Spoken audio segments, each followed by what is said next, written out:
brings a big warm up and then our first round of strong to severe storms for the week. More rounds later in the coming days. We'll talk about the very latest and what you need to know. It's coming up. Live from downtown Oklahoma City, Oklahoma's own News 9 starts now.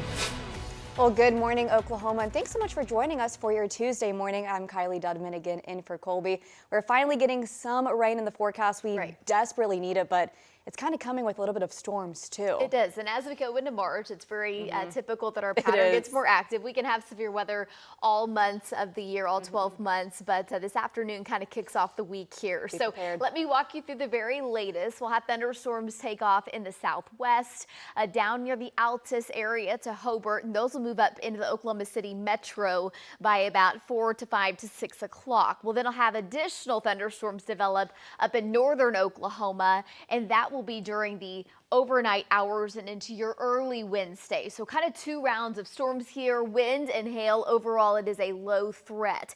There's our first storm system of the week. We've got a warm front that is lifting to the north. That's helping pump in Gulf moisture. You'll notice a little bit of haze out the door this morning, and we're watching for some areas of fog to develop. Right now, visibility up in Alva down to about a mile. So I'm not seeing any dense fog, but that may happen as we go through the morning. And there is your total lunar eclipse that is underway here on your Tuesday morning from our Lucky Stars Skycam network. 54 is our temperature right now, and this is called the blood moon. So the partial eclipse, it began just about 10 minutes ago at 3:50. The total eclipse, which is that peak viewing time, lasts about an hour from 5:04 to 6:03. So we do have a little cloud cover out the door, but hopefully you'll be able to get out and sneak a peek at that. 37 is our temperature in Sealing, 45 in Kingfisher compared to 57 in Norman, and 58 in Pauls Valley. So really a state divided. 50s and 60s where we've got a south wind gusting to 15, 20,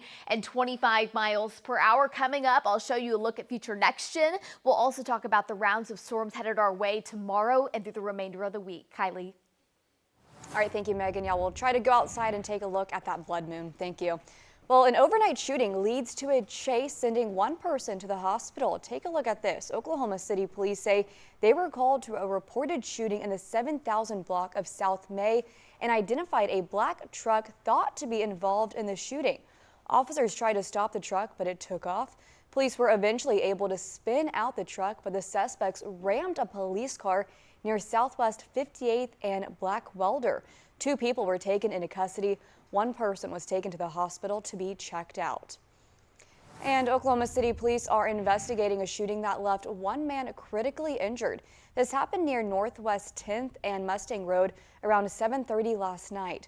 Officers on scene tell us the victim was trying to get into a building when he was shot. Police say the shooter is in custody.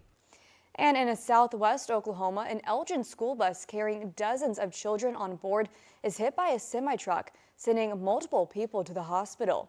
Let's go ahead and take a look here. You're seeing video from the scene along I-44 near Lawton. This is from yesterday afternoon. School officials say the bus was taking students home when a semi rear-ended it. Now, we're still working to learn how many children were on the bus at the time and how many were hospitalized. In a statement, Elgin Superintendent shared condolences for the students, families, and the bus driver. He goes on to thank everyone who helped the children after the crash. Well, we now know at least 6 U.S. service members have been killed during the ongoing conflict in Iran. American Iranians here in Oklahoma tell us they have strong feelings about what's happening overseas. News 9's Elizabeth Fitz has their reactions. For many years, the Iranian people have cried for help from the world because this murderous regime has killed thousands and thousands of innocent people, especially women and children, in the name of their religion. Lisa John Liu, a Persian community activist and American Iranian, says when the Trump administration killed Iran's extremist leader, more than 100 people gathered in downtown OKC to celebrate. And you would never see men and women dancing like that in Iran either. From chants to dancing with total strangers. We're usually out there protesting free Iran, but yesterday there was no free Iran signs. It was just pure joy and music, and people brought treats and was greeting just random people out in the park, hugging them because they were so thankful, telling President Trump thank you so much for keeping your word. It was a beautiful moment. They also had moments of prayer for the soldiers who died and risked their lives for this moment in history. While most American Iranians are celebrating, Americans and even Oklahomans are still trying to figure out how to feel about the constantly evolving situation. But these sorts of things impact people sitting in their homes in Oklahoma on Monday night, even though we're watching it a half world away. This could prove very detrimental to our big economic policy at Enola, but at the same time could be very beneficial to our gross receipts for our state government. Elizabeth Fitz for Oklahoma's Own. The conflict leaves many military families uncertain across the nation. We talked with Blue Star Mothers, a group here in Oklahoma that works to offer support to service members overseas and their loved ones back home. The things that are going on right now, everyone who is involved, we are praying for them. And we just hope that the outcome is in God's glory. We get letters back all the time about how appreciative they are that somebody that they don't even know is out there thinking about them and sending them a little bit of love from home. Blue Star Mother says any military family can contact a local chapter, whether their loved one is deployed, preparing to deploy, or has already come home. Well, in other news, U.S. Supreme Court justices are now deciding if the government can ban marijuana users from owning guns. They heard arguments in a case yesterday where a Texas man says he should not have been charged with a crime just because he owned a gun and smoked marijuana a few times a week. A decision is expected by the end of June. An extensive report is showing the overall impact medical marijuana has had on the state since it was legalized in 2018. Take a listen to this. Some of the big takeaways: we have produced more than 32 times the marijuana supply needed to meet licensed patient demand. Also, the rate of youths using has increased by 73% since 2018. The rate was also 38% higher than the national average in 2021. We have the whole report posted on our website at news9.com. Well, time now is 4:08. Putnam City Schools names Dr. Kenny Rodriguez as its new superintendent. The district says he will replace current superintendent Dr. Fred Rose, who served in the role for 13 years. Dr. Rodriguez is currently the superintendent at Grandview C4 in Missouri. The district says his selection as the 25th superintendent of PC follows a comprehensive nationwide search. We are all here focused on one thing: educating and enriching the lives of our students. I just happen to have the honor of being the conductor of this beautiful band of torchbearers. Putnam City Schools says Dr. Rodriguez will officially start on July 1st. And a step forward for the planned $1 billion entertainment district in Norman. The Cleveland County Board of Commissioners approved $50 million in a bond anticipation note, a short-term loan to help fund the project. Now, it comes after the Oklahoma Supreme Court. The project can move forward without a public vote. It would include a new OU arena as well. OU calls the commission's approval an important step. Right now, the project is scheduled to be finished by 2029. Well, time now is 4:10. Let's go ahead and check in with Megan Gold, who's in the Bob Mills Weather Center. Megan, we're going to have some storms today and kind of this week. What all should we be expecting? Well, essentially, each and every day has a threat, and the threat area is different, and the threats are different. So I'll walk you through each of those coming up here in just a few minutes. What you need to know about today: near record highs. A cold front comes in that will spark those thunderstorms, but out ahead of it, winds are going to gust 35 to even 40 miles per hour. So get ready for a windy morning. They should begin to diminish by midday, and then again, it's all about two waves of storms, one this afternoon and evening, and another overnight tonight. We'll talk all about it coming up. Midwest City now controls Heritage Park Mall after a years-long legal fight over the property. How neighboring business owners are reacting. That story ahead.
Well, hey, if you need something to do this weekend, don't worry, News 9 has you covered. You can meet Megan, Lacey, David, and the entire News 9 weather team at the 10th Annual Severe Weather Awareness Expo that's happening this Saturday. You can also meet the nation's largest team of storm trackers, and of course, Mason Dunn with Bob Mills Sky News 9 will also be at Penn Square Mall. Now, this is all taking place Saturday from 11 to 2. Megan, that's so exciting, and it's great as we kind of prepare for severe weather season. This is so important for people to be aware of. Especially if you've got young kiddos that maybe are scared of severe storms, and if you can bring them out and we can talk to them and they can see who's helping keep them safe. I really think that helps. Also, the tracker trucks being out in the parking lot, that doesn't hurt for all the kids that love that part of it. But again, we would love to meet you, love to see you. I've said this a million times. That's my favorite part of the job, meeting all of you at home, hearing from you. And something else going on this morning, I mentioned this earlier, but if you're just now joining us, we do have a total lunar eclipse. We'll talk about it here in just a minute, but if you're able to snap a picture of that, send that in to us at pics@news9.net, and I'll show it throughout the morning here. So let's go ahead and talk about today's storm chances. If you're headed out the door, we are dry this morning, dry through midday, and then around 4 to 5 to 6 o'clock is when our scattered shower and thunderstorm chances bump up. Overall, it's a low threat, but a few of those storms could produce some damaging winds, some very heavy rain, frequent lightning, and maybe some small hail. That will be wave number 1 before wave number 2 builds in, and that will include more of northern Oklahoma. So again, 2 waves of storms today. They're low and severe, but that doesn't mean they can't crank out a little hail. Tomorrow is much cooler behind the cold front, and we have additional severe thunderstorm chances down in southeastern Oklahoma, so out of our viewing area. And then on Thursday and Friday, those are your higher end severe weather days where these storms are going to be more high octane, if you will. Wind, hail, large hail, golf ball size hail, and a low tornado threat. So Thursday, it is mainly across western Oklahoma, and then Friday, it is a larger portion of the state, and really a day to be dialed in. But storm trackers are going to be all over it. They're ready to go, and they are geared up. So again, this is called the blood moon. The partial eclipse began back at 3:50. The total eclipse, really that peak viewing, starts at 5:04 this morning and lasts about an hour, and then it starts to wind down from there. And what you'll see as the Earth travels between the sun and the moon is this shadow cast on the moon, and it makes it appear this reddish orangish color. Really cool. Here's the live look from our Chickasha camera this morning. We have a little bit of cloud cover out there, but right now things are just fine in terms of viewing. That's the moon right there from our OCCC camera. So as long as we can keep the clouds out of here long enough and really kind of through that peak viewing time, I think we're going to be good to go. 54 is our temperature right now, and across the metro, really metro divided. Midwest City 46, it's 41 in Hinton, 36 in Sealing, 53 in Apache, and 58 in Pauls Valley. And look, right along I-44, you've got 30s and 40s compared to 50s and 60s. South winds are gusty down in southern Oklahoma, gust about 25 miles per hour right now, and watching for some areas of fog to develop where the winds are lighter. So right now, visibility down to about a mile in Alvin. Not bad, not dense enough to give us any big problems, but watching that very closely. As the cold front moves into the northwest this morning, it's going to crank up the winds out ahead of it for a couple of hours, gusts to 35 and 40, and then those winds should start to back off, but fire danger will be a little elevated up in the northwest today. Today, near record highs, much cooler up in the north as the cold front moves through. 82 in Hobart, 86 in Altus, and 80 degrees here in Oklahoma City. The record on this day is 84 degrees. Now back to severe storm chances for later today. Again, it's a low threat. We're talking winds, some small hail, and frequent lightning. So the round 1 includes the southwest up into the metro, and then for later tonight, as storms develop up into the northwest and across the north, that's why we have that area included in the zone. So let me walk you through this on Future Next Gen. Showers and thunderstorms develop up in the southwest, riding up into the metro. 4 or 5 o'clock could be a sticky afternoon commute for you, and that's quickly off into northeastern Oklahoma. We get a little bit of a break before more storms take off near Woodward and Alva. And guys, this is really good rain for those of us in northwest and western Oklahoma who so desperately need it. And it really becomes robust as it moves off into the north and east. And then tomorrow afternoon, storm chances across the southwest. So this afternoon and evening,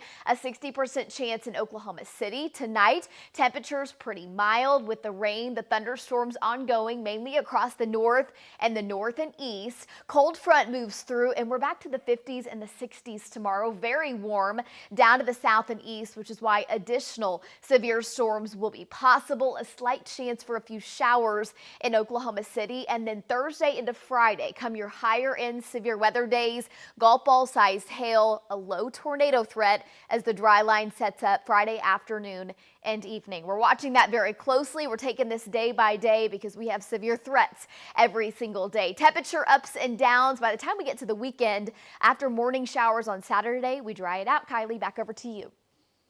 All right, thanks, Megan. Well, after a years-long legal battle, Midwest City has taken control of the rundown Heritage Park Mall. On its current schedule, demolition could happen as soon as this summer. News 9's Matt McCabe hears from what neighboring property owners think of this big update. Life on the outside of the decades-old Heritage Park Mall has been stuck in a legal loop for several years.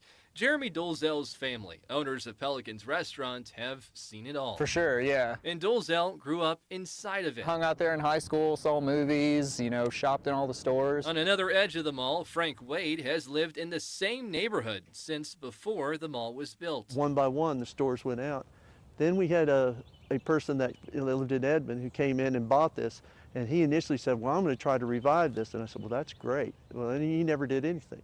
And it's been that way for 14 years. Wade says what the mall has become is not just an eyesore. It's a death trap to go anywhere around it. But a path for demolition now poses a new question about what could rise in its place. It'd just be nice to have some more activity type stuff. We got enough restaurants and all that, You've damaged all the neighborhoods around here.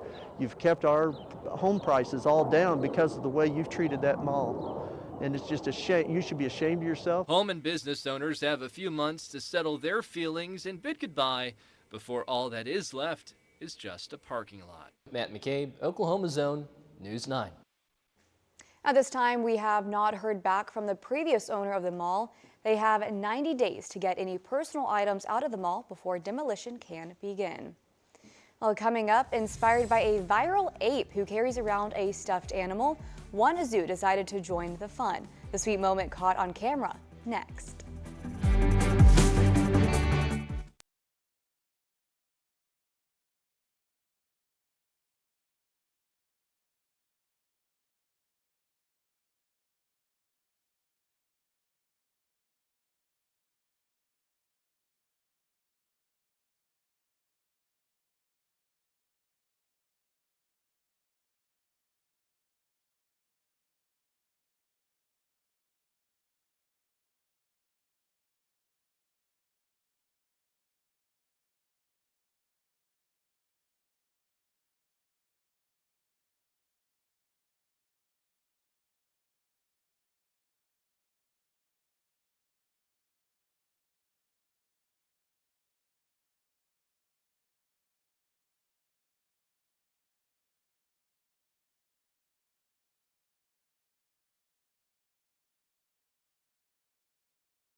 Okay, well, check this out. Punch the macaque, the monkey at Japan Zoo, known for carrying a stuffed animal around after he was abandoned by his mother, is inspiring zoos back here in America. The Phoenix Zoo giving one of its own monkeys its very own orangutan plush to play with. Now, in this video, you can see 4-year-old Bodhi checking out its new stuffed friend, loving on it, giving it a big ol' hug, playing around and cuddling it with it. Now, the zoo wrote on social media saying its team wanted to give him one for enrichment. And look at that, he's playing. I'd love one of those. Throwing it around. To go lay in the grass and just hold it. That's precious. Oh, that's absolutely awesome. Well, another thing to check out is the blood moon that's happening right now. Yeah, the blood moon, the total lunar eclipse. We just had a picture sent in from Mangum, and I'll show that coming up here in just a few minutes. But if you are an astronomy geek and love stuff like this, I tell you what, you won't want to miss it this morning.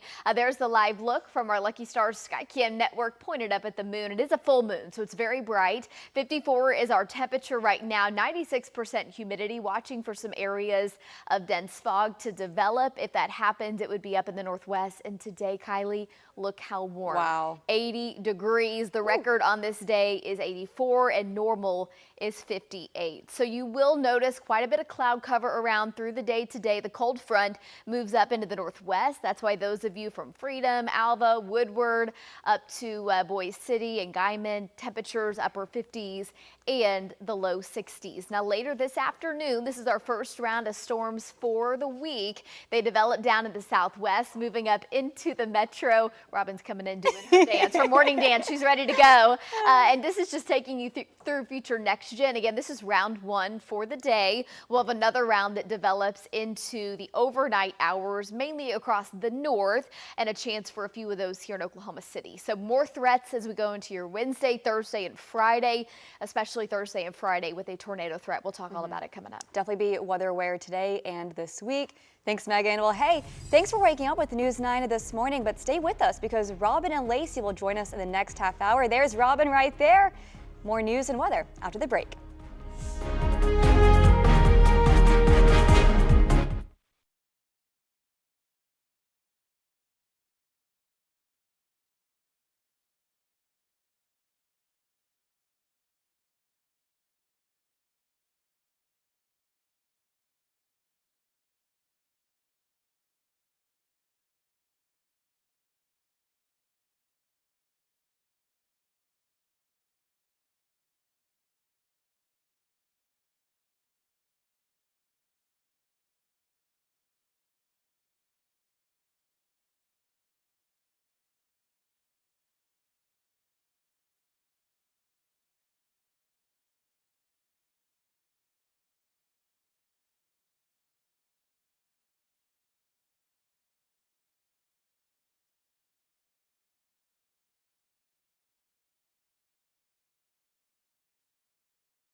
Children airlifted after a horrible crash on I-44 near Elgin.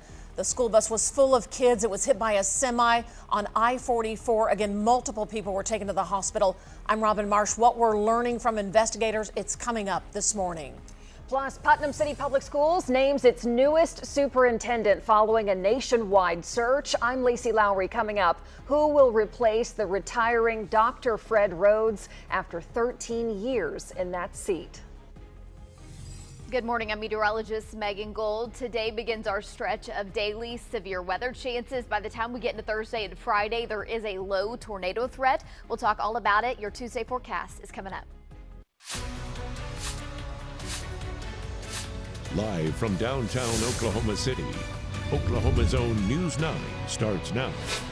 And good morning, Oklahoma. Thanks for choosing News 9 on a busy Tuesday morning. We're so glad you're with us, and we also have a blood moon out there this morning. There's a lunar eclipse that you can see, so if you are waking up, the prime viewing time is within the next hour or so, 30 minutes to an hour. Driving in, I was like, oh my gosh, it's almost there. It's such a neat thing if you're up this early. Yeah, and the cameras are catching it all. Here's Megan Gold in the Bob Mills Weather Center for us this morning. How are we doing this morning, Megan? Good morning, guys. I geek out over this stuff. I love it so much. This is sent in from Wolf, Oklahoma. That's just south of Seminole, and you can already see that partial lunar eclipse happening. This is also called the blood moon because as the Earth travels in between the sun and the moon, we get this shadow cast on the moon, and it gives it this reddish orangish color. So the peak viewing time, that total eclipse, is about an hour long. So a good window there, and that starts at 5:04. As always, send us in your pictures, and I would love to show them. Here's the view from our Lucky Star Skycam network, our downtown camera. It's kind of shaken,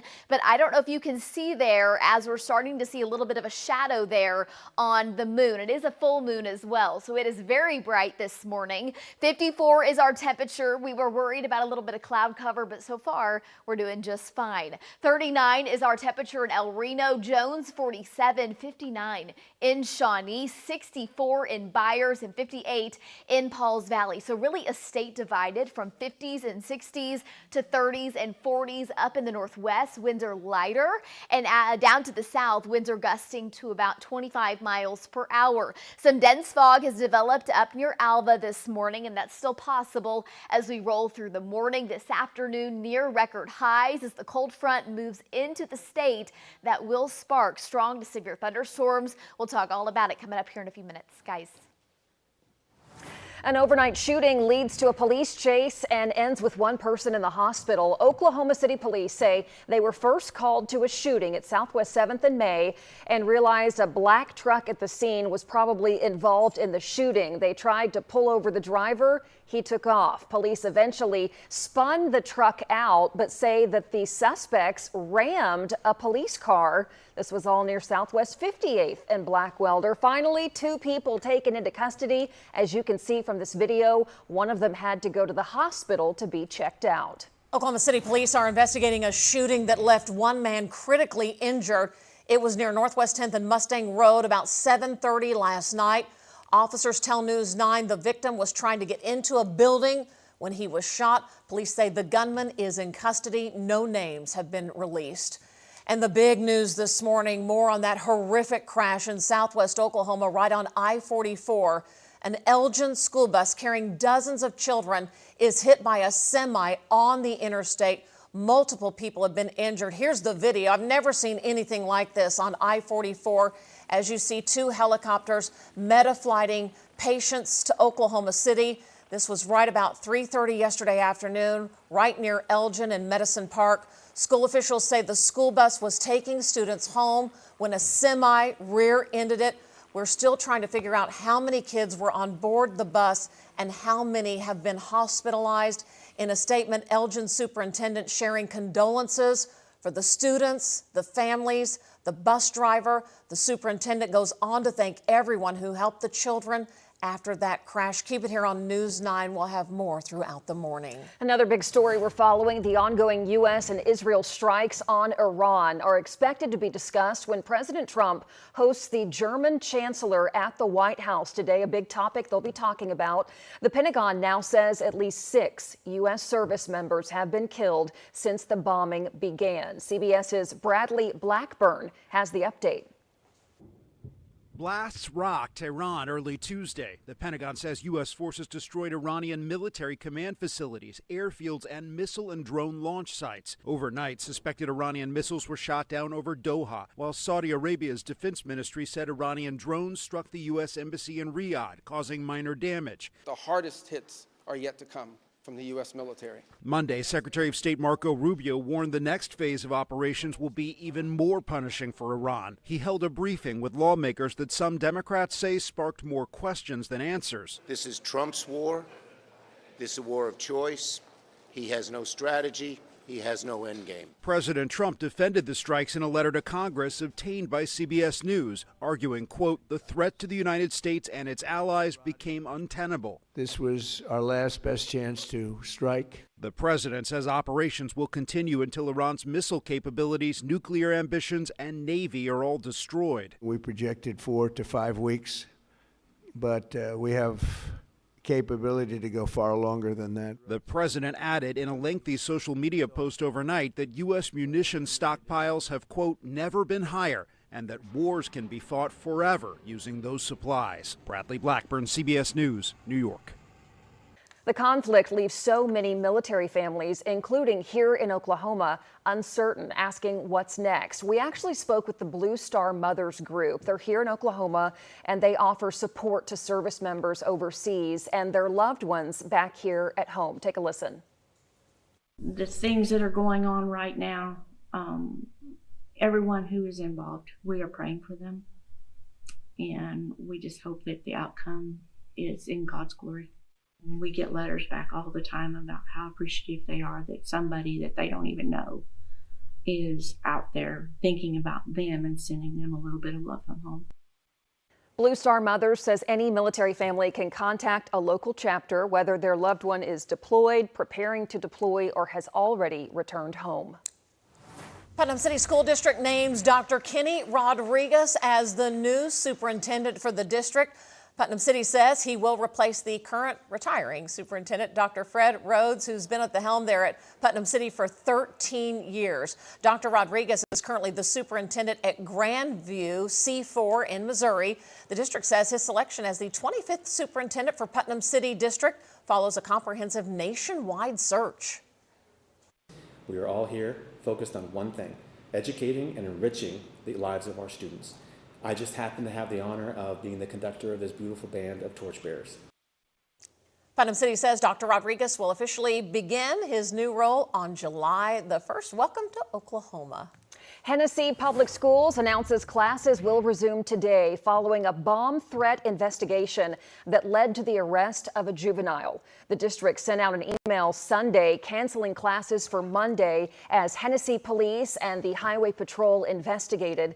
Investigators say they found no further threat. They found the person responsible, and it's safe to return to class today. Oklahoma City Public Schools has officially opened enrollment for next year, the 2026-27 school year.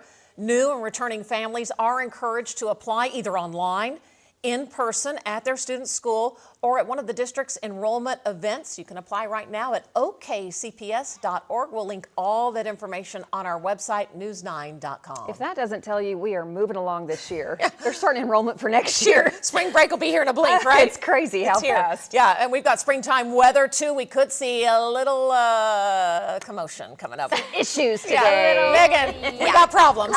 Something. And thankfully today is a low threat, so we're talking some wind, some hail, some heavy rain. Boy, do we need it. There's the live look from our Lucky Stars Skycam network as we are inching closer to the kind of peak viewing for this total lunar eclipse. Notice the shadow they're casting on the moon, and we'll continue to show this to you throughout the morning here. 54 is our temperature, and this afternoon begins rounds of strong to severe storms. The threat actually increases towards the end of the week. We'll talk all about it coming up.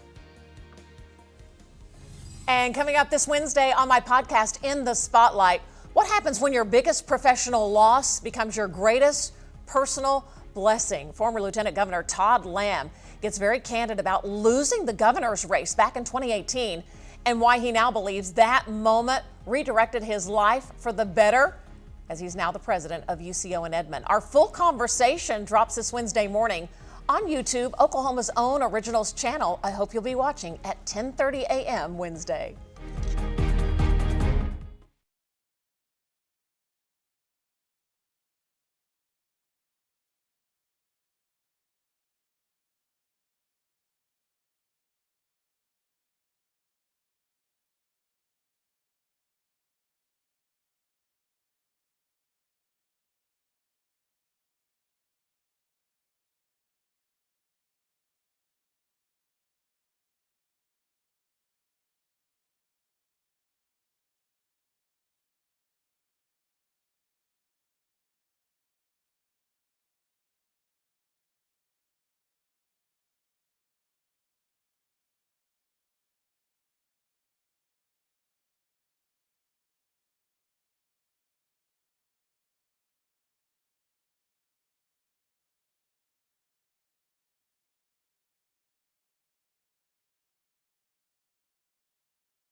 Well, you can meet Lacey, David, Megan, and the entire News 9 weather team at the 10th annual Severe Weather Awareness Expo. It's this coming Saturday. The nation's largest team of storm trackers and Mason Dunn, pilot for Bob Mills Sky News 9, will all be at Penn Square Mall Saturday 11 to 2. Swing by, say hi. It's such a great event. It's a sight to see, and there's a sight to see this morning out there as well. The lunar eclipse. Is it not absolutely amazing? Let's go ahead and take Lynx 1 if we can. This thing is moving fast. It's dropping south in the sky, and I want to show it to you from our OCCC camera. Of course, I don't want to bury the lead on the fact that we do have severe weather chances kicking off today and essentially each and every day this week. As we head towards the end of the week, your Thursday, your Friday, those are when the threats really crank up with a low tornado threat, but it doesn't include all of Oklahoma. So I'll show you those zones coming up here in just a second. And again, the total lunar eclipse happening right now. Several more pictures to show you here as we go get going on your Tuesday morning. This picture coming in from Mangum as the partial eclipse was underway there. This is also a full moon as well, if you're wondering why it's so big and bright. And then from Wolf, which is just south of Seminole from Cindy. So keep sending these in. Would love to show these just to show you what a total lunar eclipse is. It's when the Earth passes in between the sun and the moon, and it casts a shadow onto the moon, giving it this orangish reddish color, which is why it's called a blood moon. So if you're just now joining us, the peak viewing of that total eclipse 5:04 to 6:03 this morning. So coming up here in just about 20 minutes. Here's our storm system for today. We do have severe threats today. A warm front is lifting off to the north, and that is helping pump in Gulf moisture. That will be fuel for storms, and it is also giving us some areas of fog that are developing this morning. Truly a state divided where our winds are stronger. We're in the 50s and the 60s compared to the 40s and 30s back into the west and the northwest. Ceiling is 36 degrees. Robin's cranking open her, that was Lacey with a Celsius this morning. I thought it's a Diet Coke or it's a Celsius. It's always one of the Top two, again, right? I need some caffeine. Do what you got to do, girl. 46 in Enid, 54 in Oklahoma City, and 59 in Purcell. Winds, again, much lighter up in the northwest, which makes it more favorable for those fog conditions. Are you guys embarrassed now that I called you out? Visibility down to about half of a mile up in the Alva area. So it's going to be this zone up in here that we may see a little fog develop through the morning. But once winds pick up, it should begin to dissipate. This afternoon, near record highs. Yesterday, we dealt with a lot of cloud cover. It limited temperatures. We will be cooler up in the north behind the cold front, but 80 degrees in Oklahoma City. The record on this day is 84, and you go down to the south and the southwest, we'll have mid to upper 80s. So a big time warm day, and winds will gust 35 to even 40 miles per hour this morning, and then they should start to back off some through midday. So let's go ahead and talk about severe threats for this afternoon and into the overnight. It actually comes in two waves. So I put it on just one map for you here. It starts down in the southwest and moves up into the metro for wave 1, and then wave 2 is from Woodward, Alva to Enid up towards the Tulsa area. And this is not a big threat. It's a low end threat, talking wind, hail, heavy rain, and lightning. And boy, do we need the rain. So future next gen, here we are 2 to 3 o'clock. Showers and storms start to take off in the southwest. We'll have some instability, but again, these storms are not going to be capable of big time severe weather. They're going to lift off to the north and to the east into the metro by 4 to 5 o'clock with some heavy rain, again, small hail and even some wind, and then off to the north and east. And that's pretty much out of here. A few showers lingering, maybe a few thunderstorms, and then by 10, 11 o'clock to midnight, we'll watch for thunderstorms to develop up in northern Oklahoma, and those again will also pose a severe risk. By 7 o'clock in the morning, the majority of our rain and thunderstorms are off to the north and to the east, and again, best chances are really from the southwest up through Oklahoma City and the northeast for that first wave.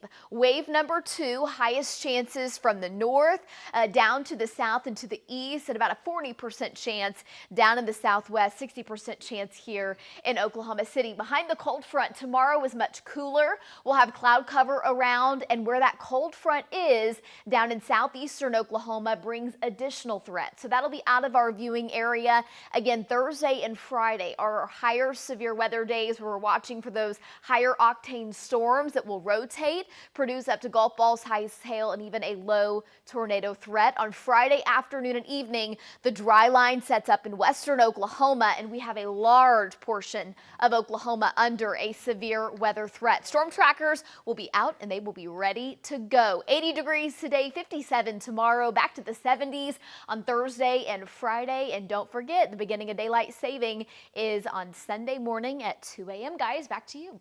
Megan, thanks so much. You know, it's been several months since that awful bus crash that severely injured the Minco softball team. But what a night last night. The team was back on the softball field for the very first time. It was an emotional return. News 9's Chris Williams was there. He's in Minco this morning. Through God, we're playing a slow pitch softball game with every one of our players and every one of our coaches. A moment of reflection and appreciation ahead of Minco's first game back. A moment for the community, for the players and coaches that were on the bus that night, and for the first responders that saved their lives. When they think back to what they saw and experienced the night of the crash, it's hard to imagine they would ever get back to this point, to playing softball. I went to the front of the bus and I saw Coach Schmidt, and he was hurled over the steering wheel. And at that point I did think he was dead. And so then I had pulled him out of his seat, started checking for a pulse. Amazingly, everyone on the bus survived, forever bonded by the trauma and forever changed by it. I don't stress about the small things. I just live every day as happy as I can. I feel like I had a new purpose in life, a new perspective over how I should be living my life. But seeing Coach Benj and seeing him fight for his life was something that I'll never forget, and that was the hardest of everything that we went through. After spending a month in a coma and several more in recovery, Coach Benj finally made it back, just in time for the first game. Seeing him walk out of the hospital, I broke down crying. It was kind of a relief that he was okay, he was walking, he was one of us again, and there's no words to describe it. I came to practice the other day and was hitting some ground balls a little bit, and they're, "Are you doing okay? Is that hurting? How you feeling?" It's pretty cool that they're really worried about just how I am. How much time do you spend reflecting on that night? Every day. It's not something I can get out of my head, and we're really trying to focus on the good part of it now. Like we're kind of in the second chapter. I think we need to try to close this chapter and leave it as a bad memory and just move on and not let it define who we are. The first page of that next chapter, a run rule win in the return to the diamond. Reporting in Minco, I'm Chris Williams. What a win all the way around. Chris, thanks. A memorable moment before the puck even dropped at the Bedlam hockey game. The microphone cuts out during the national anthem. What 15,000 fans do next, you'll hear.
Oh, what a moment before the puck even dropped at the Bedlam ice hockey game. The national anthem started, the microphone cut out, and the singer, Joshua Taylor, an OU sophomore, kept going.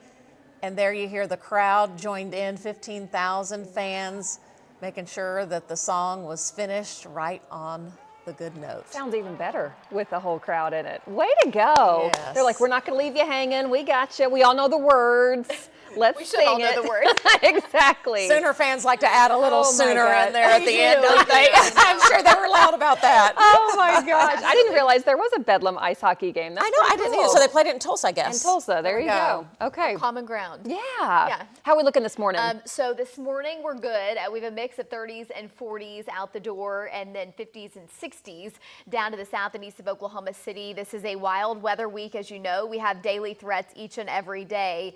And today, very warm, 2 waves of rain and storms, low end severe. Tomorrow we turn cooler. The threat trends down into southeastern Oklahoma, and Thursday and Friday are really the days to watch. Western Oklahoma on Thursday, and then more of a statewide risk, including a low tornado threat on both Thursday and Friday. And guys, we have a total lunar eclipse this morning. We've got our Stephen Owsley out with a live shot, if we can take that and show it to you this morning. Otherwise, I'll show you your we got highs it. for today. Hang on, here we go. There it is. Oh, wow. So we are just like a 10 minutes sliver. away from kind of the totality When of it. totality starts. So you got that sliver of the crescent light moon at the right bottom. there. Yep. Oh my gosh, that's so neat if you're waking up this morning. What a cool thing to look up at in the sky. And it's called a blood moon because it will kind of have that shade of Supposed to red. have like a red shade. Yeah. Yeah, we'll see. I But didn't we get got you covered all morning long. Megan's going to show it throughout the morning. We're going to take a quick break. Back with more right after this.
Children metaflighted from this school bus crash on I-44, more than a dozen injured after the Elgin school bus crashed with a semi while taking the students home.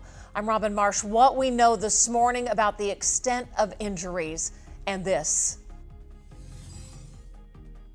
We can start focusing on all the good now. We're starting that second chapter. An emotional night for another community who knows all too well the aftermath of a horrific school bus crash. The Minco High School softball team returning to the Diamond for the first time since that crash. I'm Lacey Lowry. Coming up, we take you inside the emotional reunion. Good morning, I'm meteorologist Megan Gold. Today is our first day of several severe thunderstorm days as we head to your Thursday and Friday. The tornado threat increases. Today is a low threat, but we'll talk about it coming up here in just a few minutes. Live from downtown Oklahoma City, Oklahoma's own News 9 starts now. Good morning, Oklahoma. 5 o'clock on your Tuesday. We're going to show you the lunar eclipse in just a moment. But we want to remind you, we are live streaming right now on the News 9 YouTube channel. You can scan this QR code on your screen. It'll take you to the page. Subscribe for us and then hop into the live chat and leave a comment. We will read some of those throughout the newscast. All right. And it is a big morning here. We're kind of right in the middle of the totality of the lunar eclipse on this Tuesday morning. Look at a live look from our news tracker, Stephen Owsley. This is the blood moon is what it's called. The moon will start to look red, and we are right in the throes of the peak time for the eclipse. We're at like 99% is what it looks like, Megan Gold. I think 5:04 is the specific start of totality. All right, Megan's eyeing things with us. I mean, what a sight in the sky this morning. Absolute beauty. So we've got about 2 minutes here until we lose the very last part. And look, we're starting to see more of the reds and the oranges. So starting to get in pictures from Elk City and Mangum Wolf, which is south of Seminole. And so send in your pictures. Let us see what you're seeing. We were worried about some cloud cover, but thankfully I think we're doing just fine. Let me take you to Links 1. We have a lot to talk about this week. Severe weather threats ramping up. Today it is a low in severe risk. 2 waves of storms. Tomorrow we turn much cooler and the threat is down in southeastern Oklahoma. So it takes most of our viewing area out of the threat. On Thursday, that threat shifts west of I-35 into western Oklahoma, and that does include a low tornado threat. And Friday, more of a statewide threat with a low tornado threat as well. So here's our storm zone. Again, 2 waves of storms. We'll see the potential for some small hail, some damaging winds, very heavy rain. And boy, do we need it. I'll show you Future Next Gen coming up here in just a moment. Here's our storm system, our first of several that are lined up. We've got a warm front that is helping pump in Gulf moisture, which is one of those key ingredients for fuel for thunderstorms. But it is causing visibility issues and some fog to develop in the north and west. Freedom to Alva visibility less than a quarter of a mile. There's a live look there at that blood moon. 55 is our temperature right now. Few clouds out there in a mix of 40s and 50s, a little cooler up in the north and west, and our winds are gusty down to the south. We'll talk all about the severe threats as we go through the rest of the week. That's coming up. Overnight, officers take 3 people into custody after this police pursuit ends in a crash on the southwest side of the city. Police say they tried to stop a pickup truck after getting a call about gunshots near I-240 in May. Officers say they tried to spin out the truck several times. It caused the truck to slam into a police car. This portion was at Southwest 59th and Blackwelder, about 7 minutes away. Police say they caught 2 suspects. A third, as you can see, was taken to the hospital to be checked out. And now to the latest of the Middle East, where the U.S. and Israel continue to launch strikes against Iran. The Pentagon says U.S. forces destroyed Iranian military command facilities, airfields, and launch sites for missiles and drones. At least 6 American service members have been killed. President Donald Trump says the operation will last another 4 to 5 weeks at the least.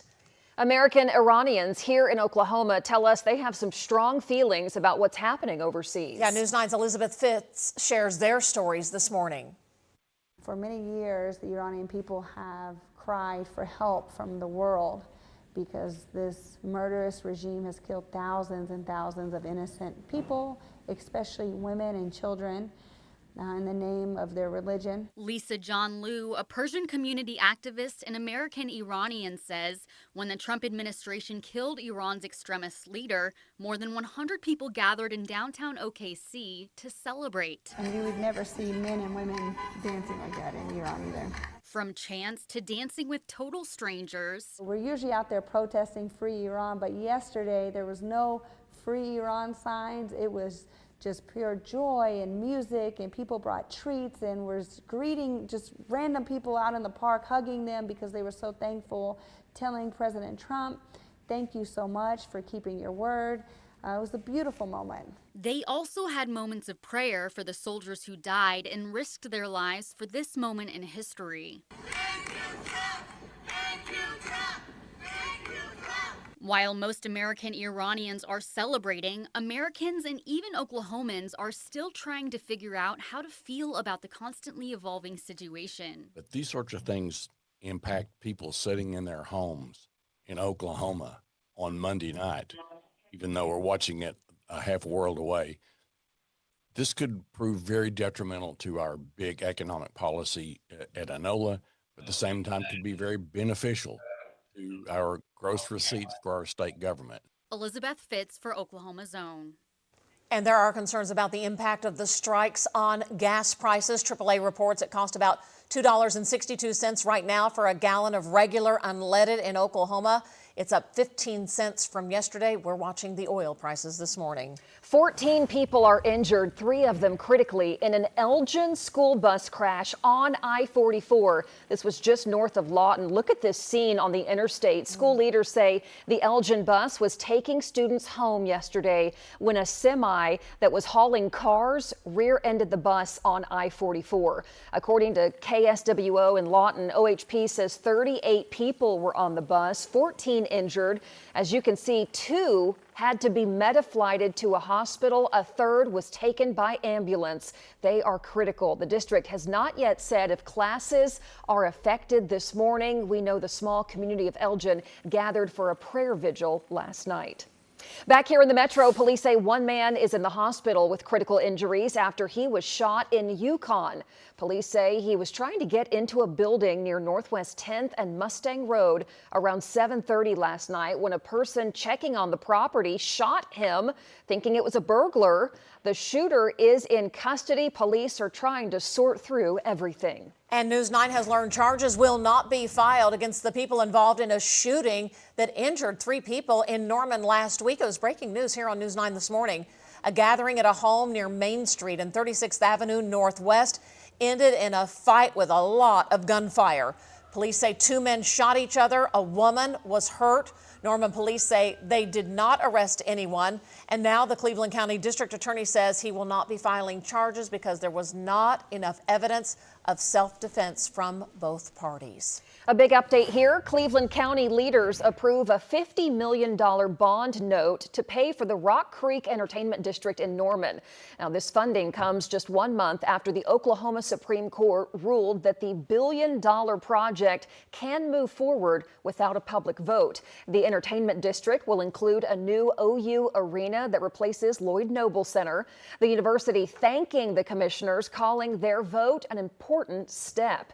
I think it's supposed to be ready in 2029, and it's right on line with all of these stadiums, arena projects. It's going to look totally different in a couple of years. Man, growing pains will be paying off for sure in the long haul, so we'll be watching it all the way. We're watching the weather, and today could be a day to be weather aware. Megan, good morning. Good morning. Today does bring a low threat for severe weather, talking some wind and some hail, heavy rain and lightning, but the threat actually cranks up towards the end of the week. So today really kicks off this active pattern that we have been talking about. And let me just show you what the radar could look like as we go into the afternoon with showers and thunderstorms down to the southwest. Moving into the metro, that's wave 1 with wave 2 overnight. Those could be strong storms as well. We'll talk about the rest of the week that's coming up.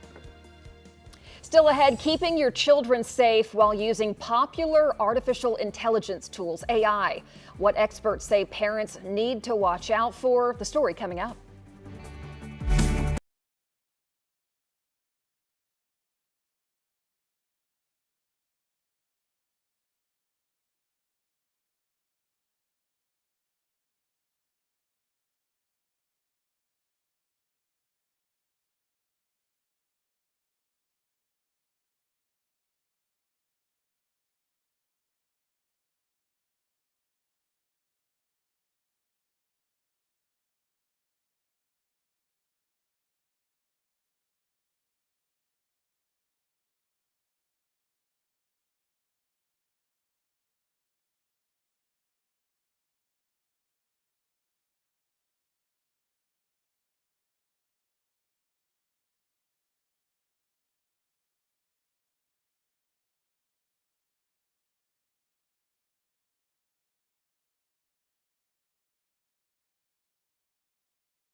Welcome back. Hey, we've got to get you ready for severe weather season. And this weekend, we start it all. You can meet the entire News 9 weather team, our storm trackers.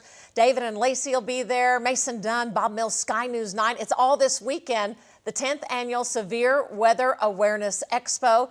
It's this Saturday from 11 a.m. to 2 p.m. at Penn Square Mall, and get there early because the lines will be long. It typically goes well past 2 o'clock. Oh, yeah. We're very grateful for that. The mall closes by 9, Megan, so you got to get everyone out of there by then. I know, right? We're hitting up the food court. Yeah. We're going shopping. Just sleep at the mall if you want. I feel like it always corresponds with the busy start of spring weather season. Which is fun. So much to talk about this week in particular. Exactly. And we do have a tornado threat as we go into Thursday and Friday. Wow. Today's a low risk, but we told you the pattern would be active and we would essentially have a risk in the state each and every day. The setup is different, again, different parts of the state, and I'll show you all of that coming up here in just a second. We've lost our view of the moon, but I did have this picture sent in from Elk City, Clifford. Wow. Look how beautiful that is. Gorgeous. This is our total lunar eclipse if you're just now joining us, and go stick your head out the door, see if you're able to see it.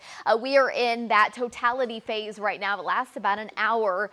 Just a few minutes after 6 o'clock is when we transition to more of a partial lunar eclipse. And this is the blood moon. So if you are someone that kind of geeks out over stuff like that, I am right there with you. Let me break down the week ahead. Today, again, the first day with severe threats. It brings in 2 waves of storms, one during the afternoon and evening along I-44 from the southwest up into the metro. Tomorrow, we turn much cooler as the cold front slides into southeastern Oklahoma.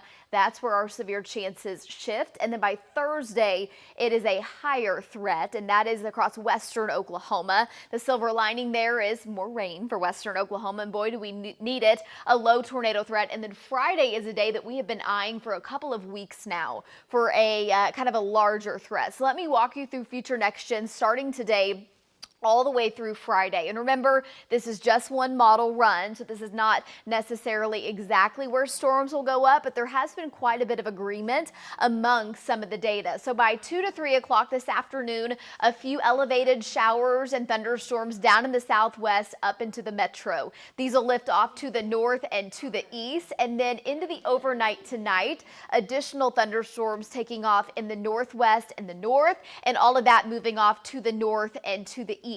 By tomorrow afternoon and evening, as the cold front presses down to the south and east, that's where our thunderstorms will be located. We'll have a few scattered showers and storms around through your Wednesday and Thursday, but mostly dry here in Oklahoma City.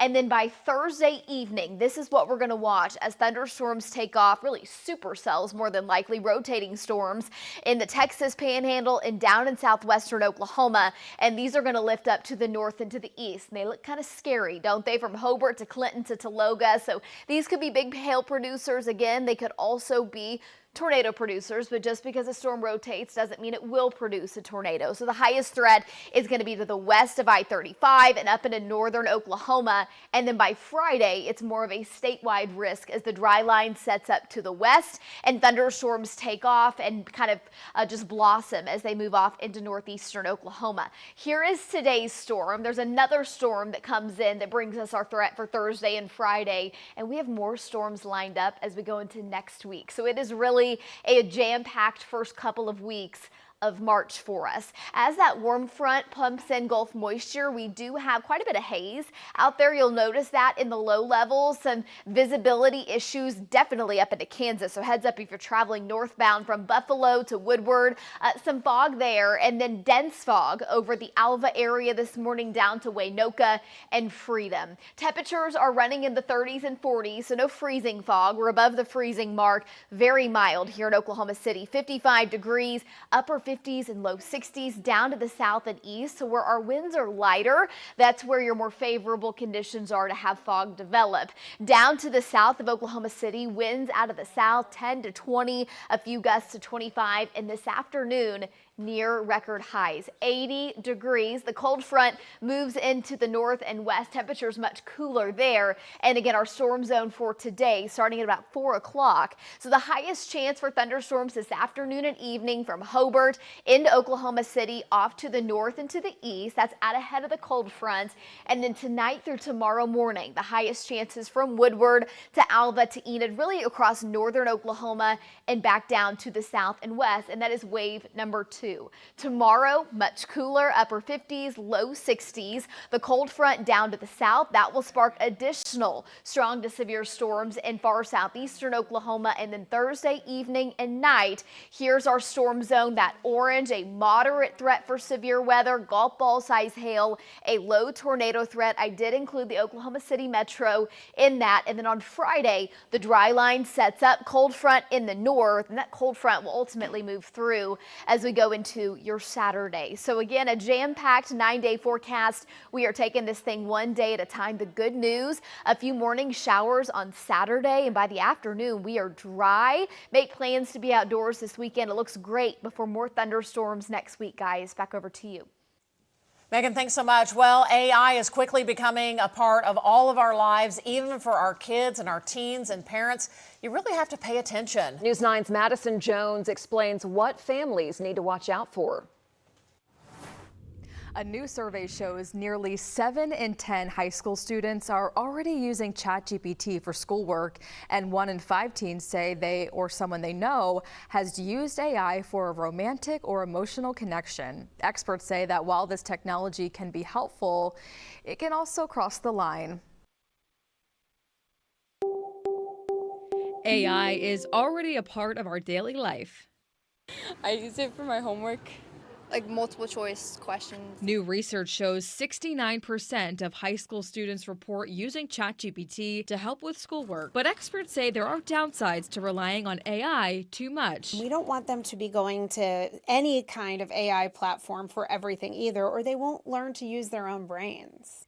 Recent reports have raised alarms about AI chatbots giving dangerous or harmful advice to teens. And there's a growing concern that AI may be replacing real human connections instead of supporting them. In one survey, 31% of teens said conversations with AI companions were as satisfying or more satisfying than talking with real friends. Experts also warn about misinformation, scams, and deepfakes. A deepfake is a fake image, video, or online clip created by AI that makes it appear someone said or did something they never did. The reality is that your 6th grader could go into school and find that another kid has created a deep fake with their picture and a nude of your 11-year-old child. To help kids start talking about AI openly and early, show them how easily AI can create fake content, monitor how they use it, set reasonable limits, and most importantly, teach kids to think critically and use AI as a tool,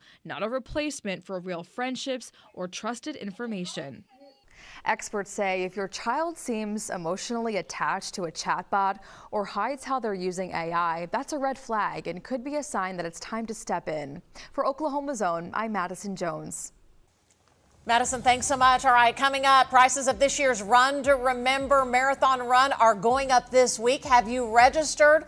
Why you need to sign up to get the deal of the day? It's after this break.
Welcome back, and today is your last chance to register at a cheaper deal for the Oklahoma City Memorial Marathon for the lower prices.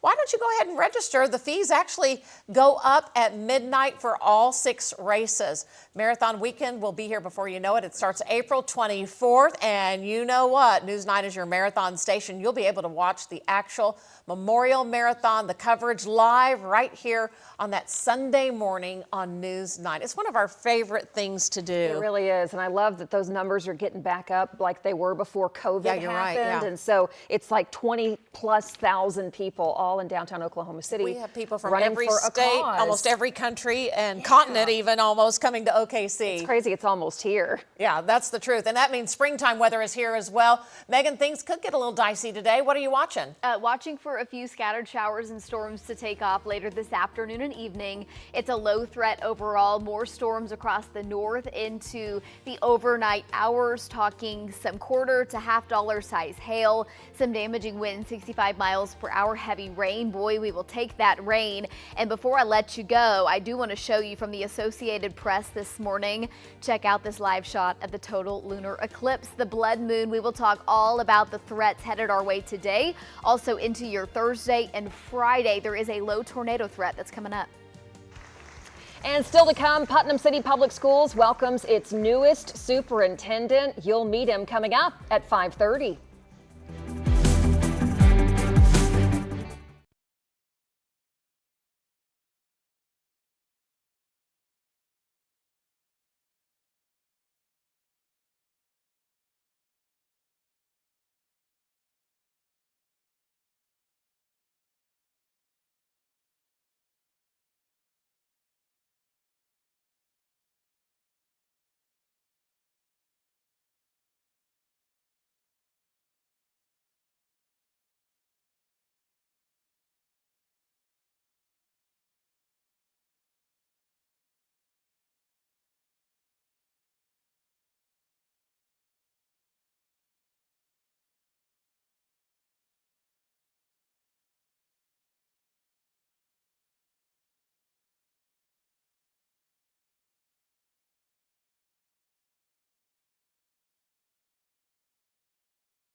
You're watching Oklahoma's own News 9 This Morning.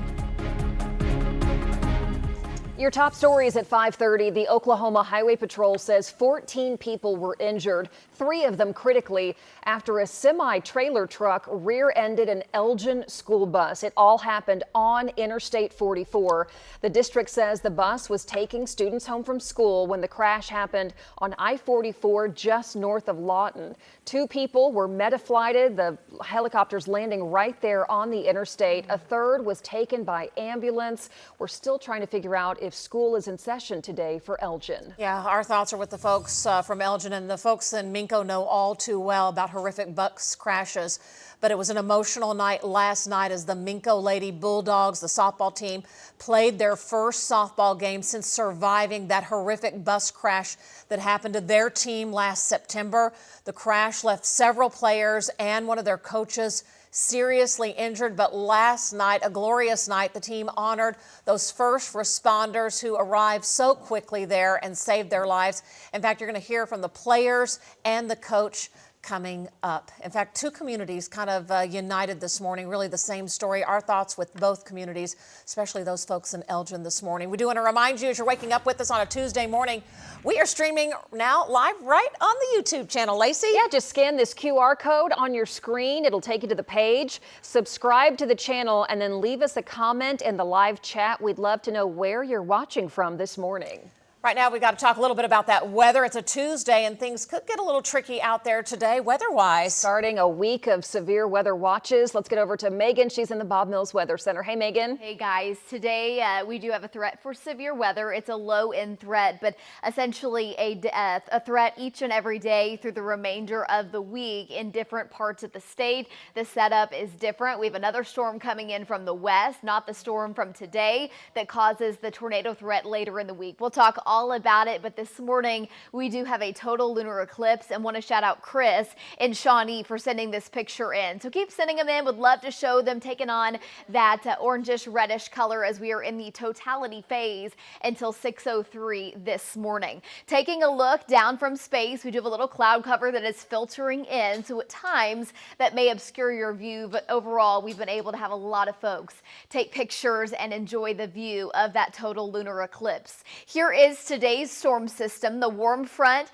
lifting to the north is helping pump in Gulf moisture, and that will be fuel for some thunderstorms later today. It is also causing some dense fog to develop up in the northwest. Those of you from Cherokee to Alva, visibility less than a quarter of a mile. Thankfully, temperatures are above the freezing mark, so we're not worried about any freezing fog, but just be careful as you hit the roadways. Here's the live look from our Lucky Stars Skycam network, our downtown camera. 55 is our temperature right now, 93% humidity, and really a state divided when it comes to temperatures. 30s and 40s compared to 50s and 60s. A gusty south wind compared to winds that are much lighter up in the northwest. And again, later this afternoon into the overnight, it is all about that threat for a few strong to severe storms. We'll talk all about it coming up here in full weather.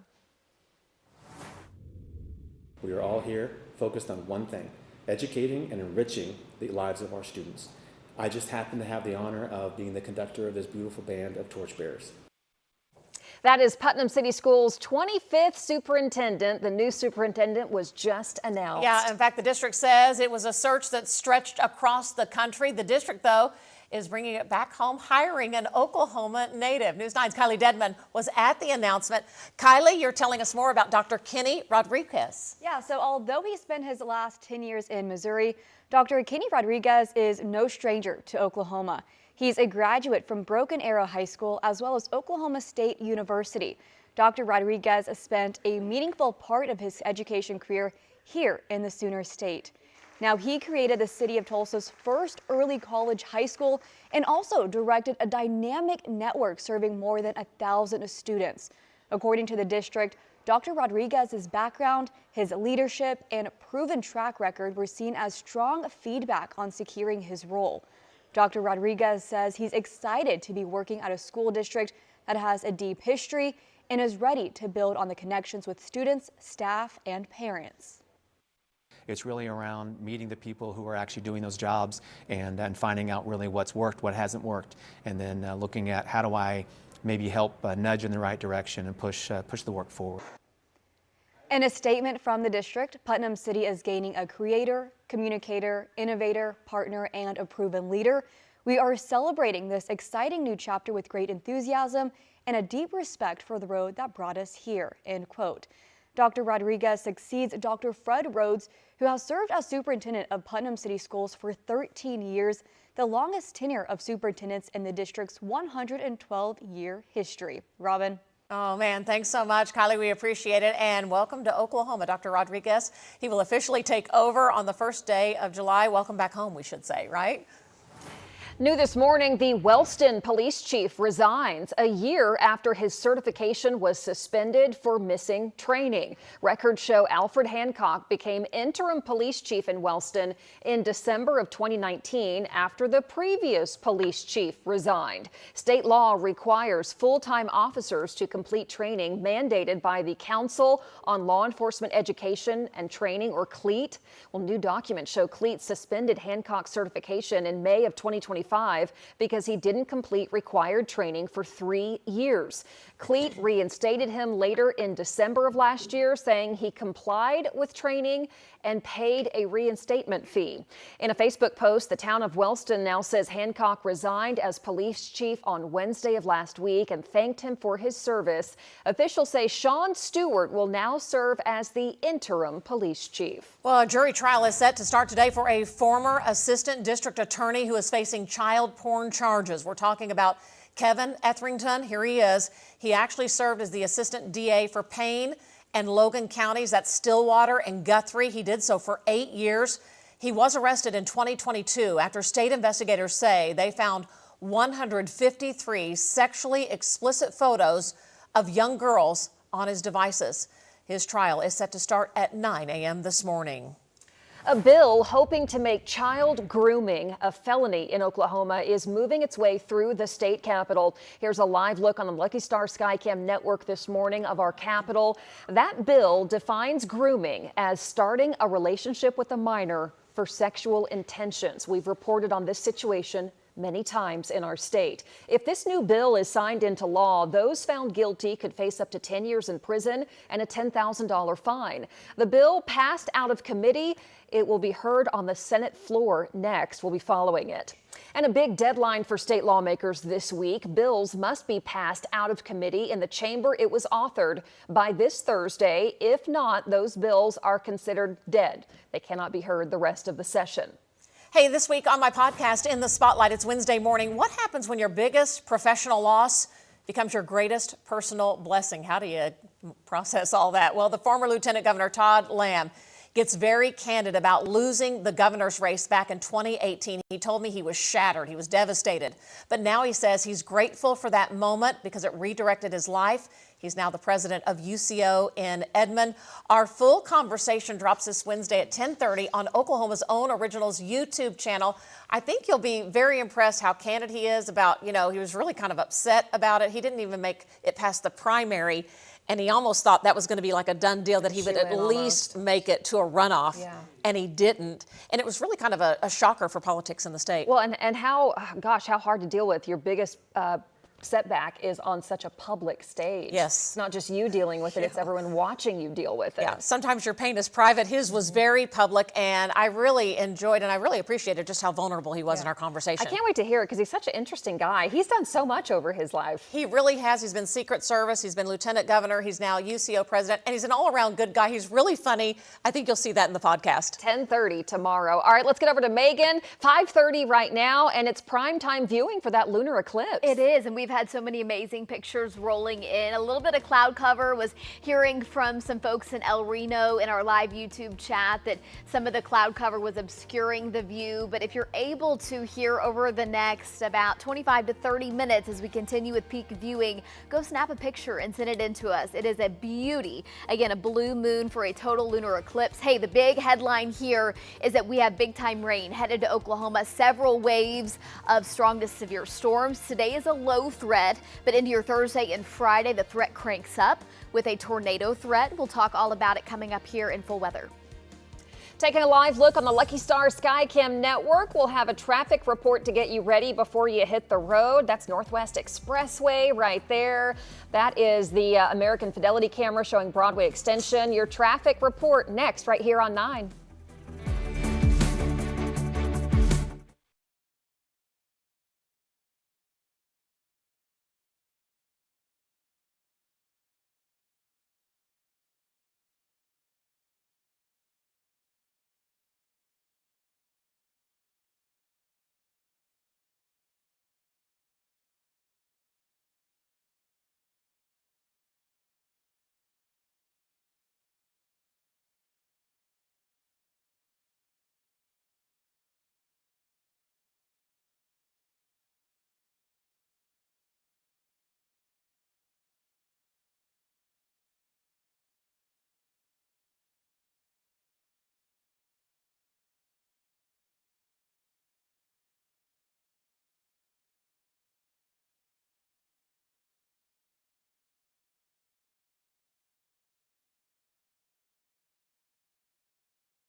All right, you got about 15 more minutes to go view this total lunar eclipse before it's gone. And it'll kind of transition out, so we'll still have it for an hour, hour and a half, but really the peak viewing here ends at 6:03. It's pretty good right now out there, right? It's amazing. Yeah, we've had awesome pictures. Hearing from some folks, some cloud cover kind of obscuring the view, but still, we were worried we would have real thick cloud cover, and we've been okay. So let me start by showing you, this is from the AP, so this is not a view from here in Oklahoma. So notice no cloud cover there, but that is your total lunar eclipse called the blood moon, and I'll show you why that's called that here in just a second. But we've had some amazing pictures rolling in from Shawnee. Look at the orange, the red colors there, and then from Elk City, Clifford sending in that picture. So if you don't know anything about a total lunar eclipse, let me explain it to you. What happens is the Earth Earth passes in between the sun and the moon. And essentially, there is this shadow that is cast on the moon, giving it this reddish orange color. So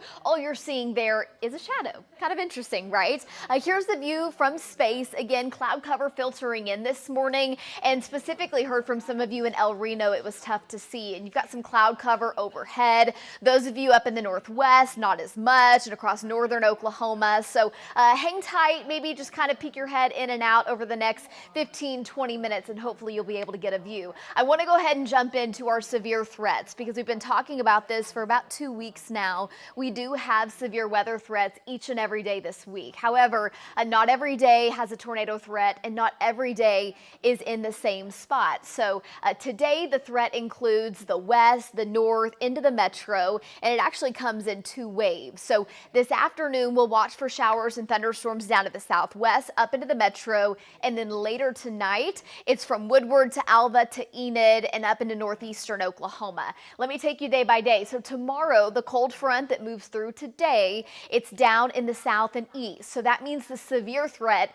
is down in southeastern Oklahoma, and everybody else, maybe a few sprinkles, scattered showers and thunderstorms. But other than that, our severe risk, we don't have one tomorrow.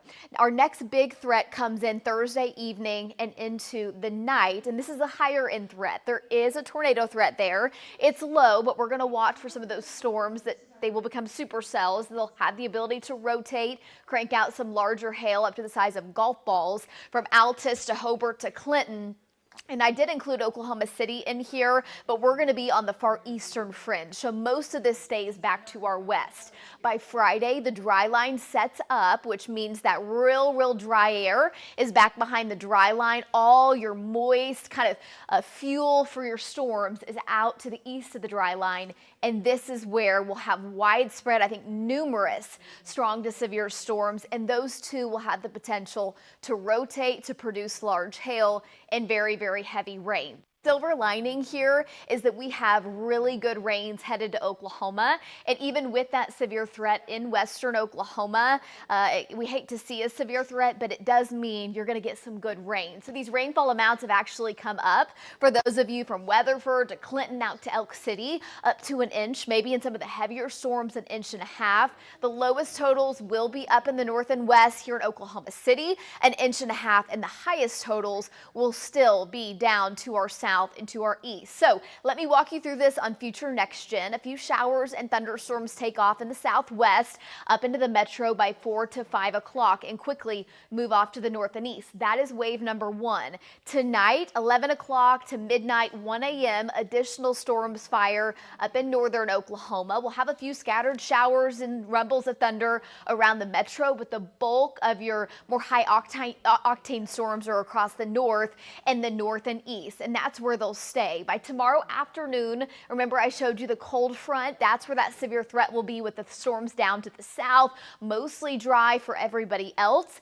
And then on Thursday, that threat comes in to the west with these supercells going up in the southwest and lifting off to the north. So again, this is kind of a day-by-day deal. We'll have to watch this very closely. And again, Friday, we do it all over again. So a lot throwing at you here. Here's the live look on our Lucky Star Skycam network. 55 is our temperature right now. 40s, 50s, even 60s down to the south. So cooler up to the northwest. Winds are breezier down to the south. And we do have some dense fog that has developed up in the north and west, especially over the Alva area. As the cold front comes through, winds crank up and temperatures near record highs in Oklahoma City today. A high of 80 degrees. Your 9-day forecast is jam-packed. The weekend looks mostly dry, guys. Back to you. Your time now, 5:48. We need a traffic report, and our Brianna Brown is out on the roads for us. Brianna, where are you and how's it looking? Good morning, Lacey. Yes, we're here on Interstate 44 going west here, approaching Reno, about to reach that Interstate 40 junction. But traffic has been moving along really well so far this morning. No major slowdowns to really report, and thankfully we have not responded to any wrecks so far this morning. Right now we are going just right at the speed limit. As you can see, there's not a ton of traffic so far. We're able to go to the speed limit. So it's shaping up to be a pretty good commute so far. Of course, we may see some more traffic as time goes on, but we'll be here to keep you updated here. We're getting right here on the Fort Smith Junction going east on I-40, but we'll keep you updated here. Brianna Brown for Oklahoma's Own News 9. An emotional night in Minco where the softball team took the diamond for the first time since that horrific crash last fall. We'll hear from the players and coaches coming up.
Hey, welcome back to News 9. And just a good reminder, we stream every morning live on the YouTube channel. And we ask you to chime in. If you subscribe, you can leave comments. We're like, hey, where are you watching from? What questions do you have? And Kim says, morning, everyone. You're the best. Thanks for so many years of making my day. Thanks, Hi, Kim. Kim. Good morning to you. Okay, Monica says the eclipse is spectacular. I'm sorry OKC has clouds, but up in Twin Lakes, totally visible. Heck yeah.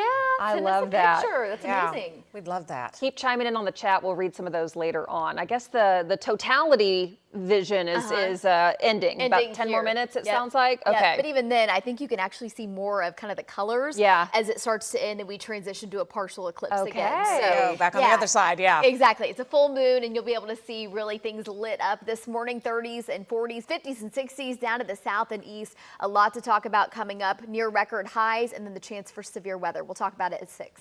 Well, it was an emotional start of the season for the Minco Lady Bulldogs softball team. They played their first game last night since that horrific bus crash that injured so many. Boy, talk about a long road to recovery for the players and the coach. I don't know if there was a dry eye at that game. Chris Williams was there and shows us the return to the diamond. Through God, we're playing a slow pitch softball game with every one of our players and every one of our coaches. A moment of reflection and appreciation ahead of Minco's first game back.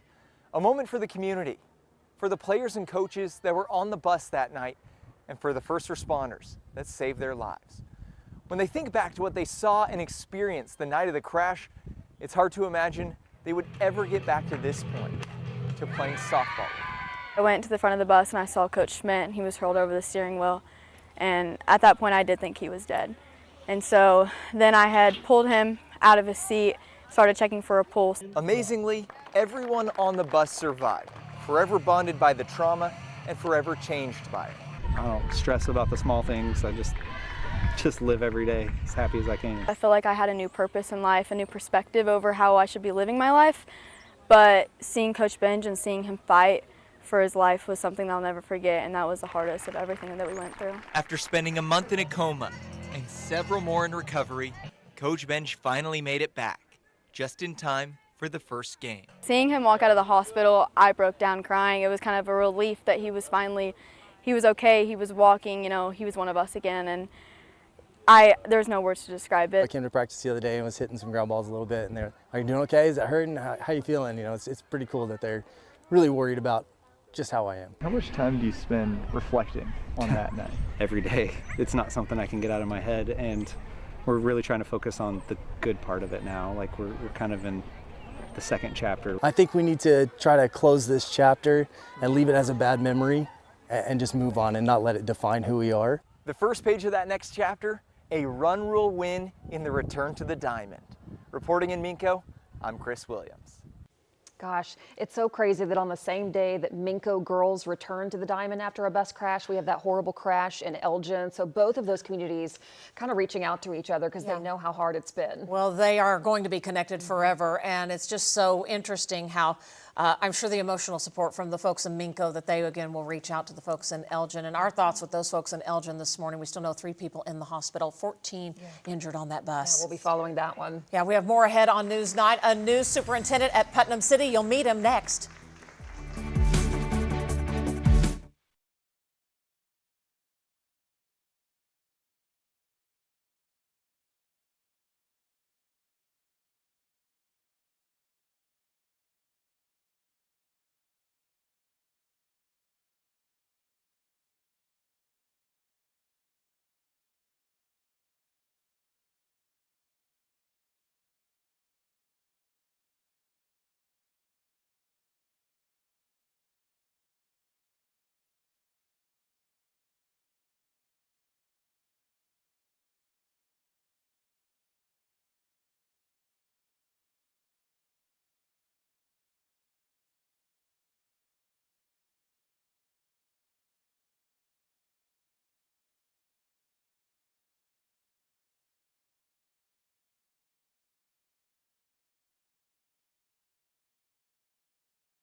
I'm Robin Marsh. Right now on News 9, children meta-flighted right off the interstate of I-44 after a horrific crash involving the Elgin school bus and a semi yesterday afternoon. Many people are hurt. Details on what we know this Tuesday morning coming up.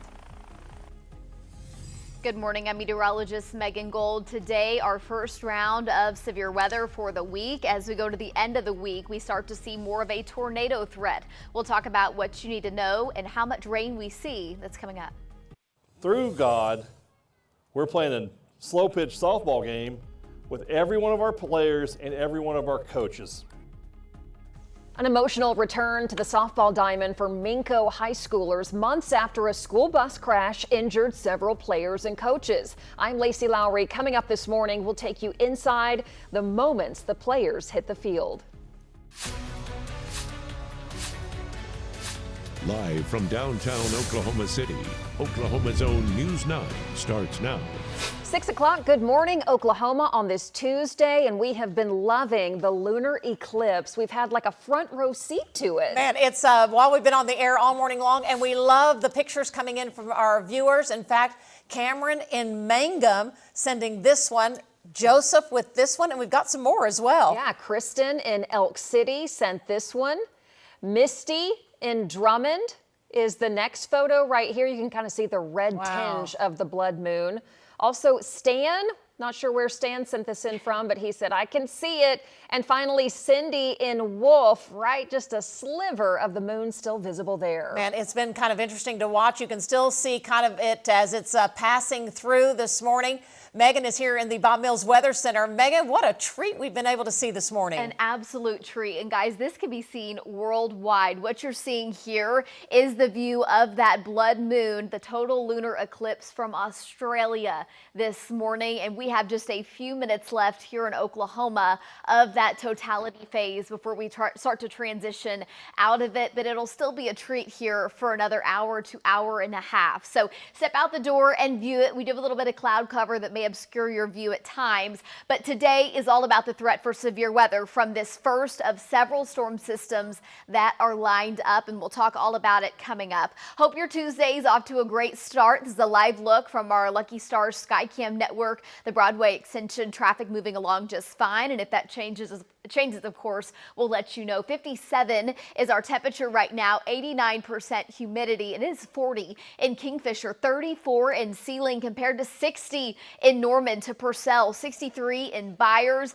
and 58 in Seminole. So 30s and 40s compared to 50s and 60s. Our winds are breezy down to the south of Oklahoma City, even gusty, little lighter up in the northwest, and that's where we've had some dense fog develop. Visibility's down to less than a quarter of a mile, but again, all about the severe threat into this afternoon, this evening, and the overnight. We'll talk all about it and the threats for your Thursday and Friday coming up. And you can meet Megan, Lacey, David, and the entire News 9 weather team at the upcoming 10th annual Severe Weather Awareness Expo this Saturday. The nation's largest team of storm trackers, as well as pilot Mason Dunn and Bob Mills Sky News 9, will all be at Penn Square Mall this Saturday, 11 a.m. to 2 p.m. Swing by, say hi. They'd love to talk to you. 6:03, our headlines on a Tuesday morning. The Oklahoma Highway Patrol says a chase that started in Oklahoma City ends on the Turner Turnpike right near Chandler. Troopers tell us Oklahoma City police tried to pull a driver over. There were several people in the car. Police believe they were wanted for stealing something. Eventually, the Highway Patrol got involved, and troopers say the driver actually drove the wrong way on the Kickapoo Turnpike before getting on Turner. It then crashed east of Chandler. We're told the driver was arrested. Here's some of the pictures there. A female passenger was taken to the hospital in critical condition. It's unknown if her injuries were related to that crash. Another police chase ends in a crash in southwest Oklahoma City. This was about 1 this morning near Southwest 59th and Blackwelder. Police tried to pull the driver of the truck over, possibly involved in a shots fired call is what we heard, but the driver took off. Officers say the truck rammed a police car. The people inside the truck got out and took off. They were arrested. There is one of them being arrested. We're told one suspect was taken to the hospital as a precaution. No one else was hurt. In Yukon, police say a man is shot after he's caught trespassing. This happened around 7:30 last night near Northwest 10th and Mustang Road. Officers tell us the victim was trying to get into a building when someone came by checking the building and shot him. The man is now in critical condition. Police tell us they do have the shooter in custody. They're trying to figure out exactly what unfolded, and right now it's unknown if any criminal charges will be filed. Your time now 6:05. Time for a traffic report. Our Brianna Brown is out and about driving the roads for us. Brianna, where are you and how is traffic looking? Good morning, Lacey. Yes, we're on Interstate 35 here going south. We're about to be approaching Southeast 59th Street, that exit. But traffic has been moving pretty well here outside of the metro. We don't have any major slowdowns or wrecks to report here in the metro. Now, we did get some word of a possible semi maybe rollover on the Turner Turnpike. We're still waiting to get some more information on that, and as soon as we do, we will update you on that. But here in the metro, traffic is moving along pretty well for your morning commute. We'll keep you updated here, though, on News 9. Brianna Brown for Oklahoma's Own, News 9. All right, Brianna, thanks so much. Other headlines right now, an Oklahoma County commissioner is pushing for a state investigative audit of the Oklahoma County Jail Trust. Commissioner Jason Lowe sent a letter to the state auditor, Cindy Byrd. Lowe is asking for a review of how the jail trust has been handling its finances. All of this comes at a critical time as the county jail is facing a $5.3 million budget shortfall through the end of the fiscal year in June. I just don't believe at this point in time that we need to have pay raises when we're in a deficit. It just doesn't make economic sense. So I want to make sure that we are able to dig deep in those numbers, dig deep into the books, and find out where we need to be. Oklahoma County commissioners are expected to vote on the jail trust audit request at their next meeting on March 11th. We will be watching. Now, the big story this morning, 2 Oklahoma communities now connected by a tragedy. It's a feeling that Minco knows all too well, in fact, as they celebrated the return of their softball team last night. Several players and coaches injured in a bad school bus crash last September. Now in Elgin, the community rallying around young students who were badly injured after one of their school buses is rear-ended by a semi on the interstate. We know 14 people were injured in that crash yesterday. Let me show you some video. The helicopters actually had to land on I-44 to Metaflight some of those young people. The Highway Patrol says they had to close I-44 for a while first responders took care of the scene. 38 people were on the school bus. We now know 3 students suffered major injuries considered critical. 2 of them had to be Metaflighted. 1 was taken by ambulance.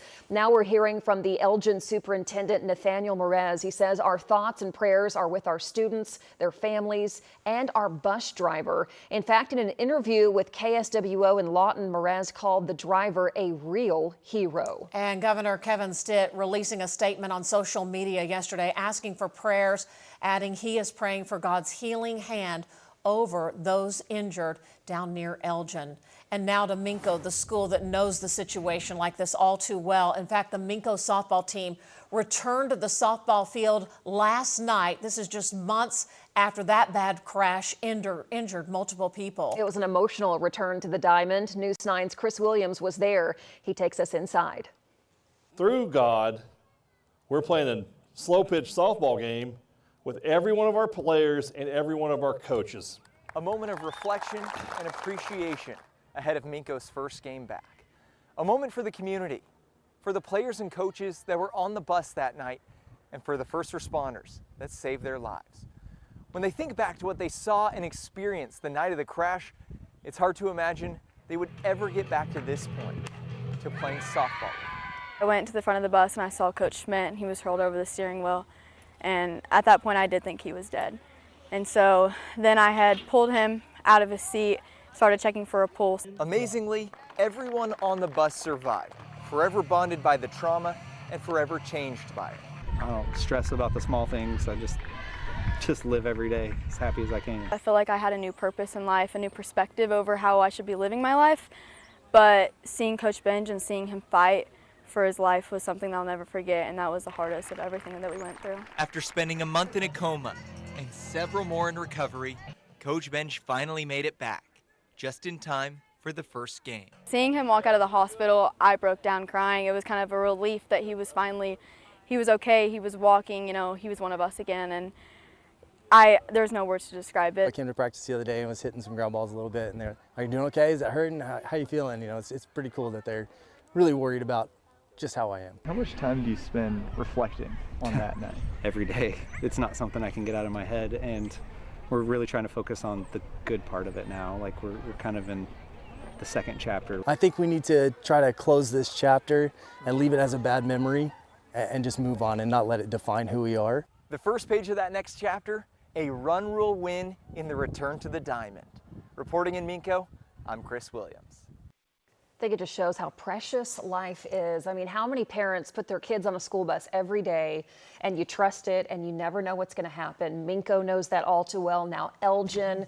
And your heart just goes out to both. Boy, I tell you, and our thoughts and prayers are with the folks in the community. That small town of Elgin, there's like 3,500 people in Elgin. Everyone, it's like Minco.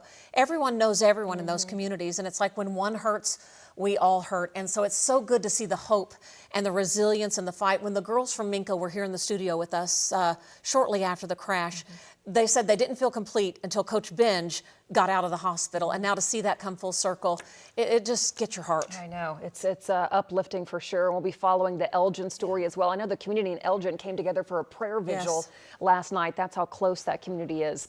Okay, your time now, 6:11. Need to go over to Megan Gold. She's in the Bob Mills Weather Center. Megan, good morning. Good morning. We are dry out the door. There has been some dense fog that has developed up in the north and west near Alva, and we'll talk about that coming up here in Big Weather. Of course, this morning has been all about the blood moon. Loving your pictures that are coming in. The totality phase has ended, but you're still able to see it. Unfortunately, the cloud cover has kind of thickened up on top of Oklahoma City right now. That's our Mathis home cam, part of our Lucky Stars Sky Cam network. Sunrise at 6:57 this morning, and we will have mostly cloudy skies through the day with showers and thunderstorms taking off in the southwest into the metro by late afternoon and evening. Another round overnight tonight. We'll talk about the severe risks coming up after the break. And the final chapter could be coming for the dilapidated Heritage Mall in Midwest City after the break, why it could be torn down in the next few months.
All right, we do have some breaking news coming just into our newsroom for Piedmont parents. Piedmont Elementary School, Piedmont Elementary will be closed today because of a gas leak. This just coming in about 3 minutes ago. Yeah, okay, so the email coming into News 9, we are told school officials were on the scene overnight and repairs will begin today at Piedmont Elementary. It is only the elementary in Piedmont that is affected. So Piedmont Elementary School is closed today. That right here at 6:16 on a Tuesday morning. Leads right into the bus stop forecast. Megan will bring you in for this one, and you're watching some severe weather chances this week. Yeah, and it's a low chance today. It really cranks up on Thursday and Friday. So Friday is a more statewide risk east of the dry line, and then Thursday is more of a western Oklahoma risk. So every single day is a little different depending upon the setup, the threats. So throwing a lot at everybody at home. How are we doing today? That's how things go.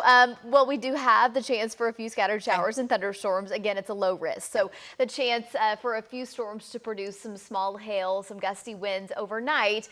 There will be some strong storms up in northern Oklahoma. But guys, the rain, we need it so desperately, and we are breaking daylight here at 6:16. We've been talking about the blood moon, the total lunar eclipse all morning long, and the cloud cover has really built into Oklahoma City. So it's been tough. I've been moving all of our sky cams around, and we've kind of lost our view there of the blood moon, but your pictures have been absolutely amazing. A reminder, you can send them in to pics@news9.net. A little bit of a breeze there from our Chickasha cam, and the cloud cover will make for an absolutely beautiful sunrise. So today, again, does bring in a low risk for your bus stoppers at the bus stop. Nothing to worry about. We will have mostly cloudy skies today. Temperatures in Oklahoma City and to the southeast are so mild this morning, but if you're up in the northwest, you're in the 30s and 40s, so it's a cold start. So let's break it down day by day. 2 waves of storms today and tonight, a lower end severe threat.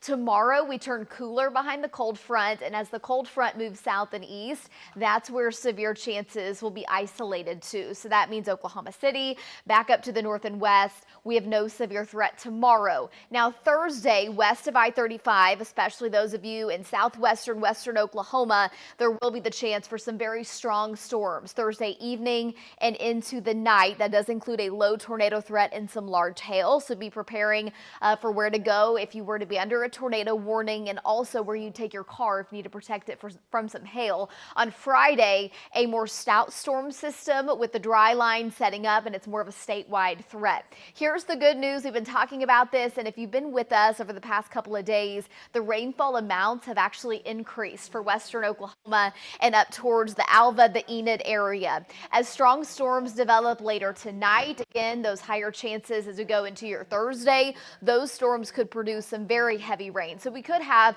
some isolated areas of 1.5 to 2 inches of rain, and boy, wouldn't that be amazing. In the blue there, 1 to 2 inches, and still the highest totals will be off to the south and to the east. Here's the live look on our Lucky Stars Skycam network here on your Tuesday. Hope your day's off to a great start. 57 out the door, 89% humidity with a south wind that is pumping in Gulf moisture.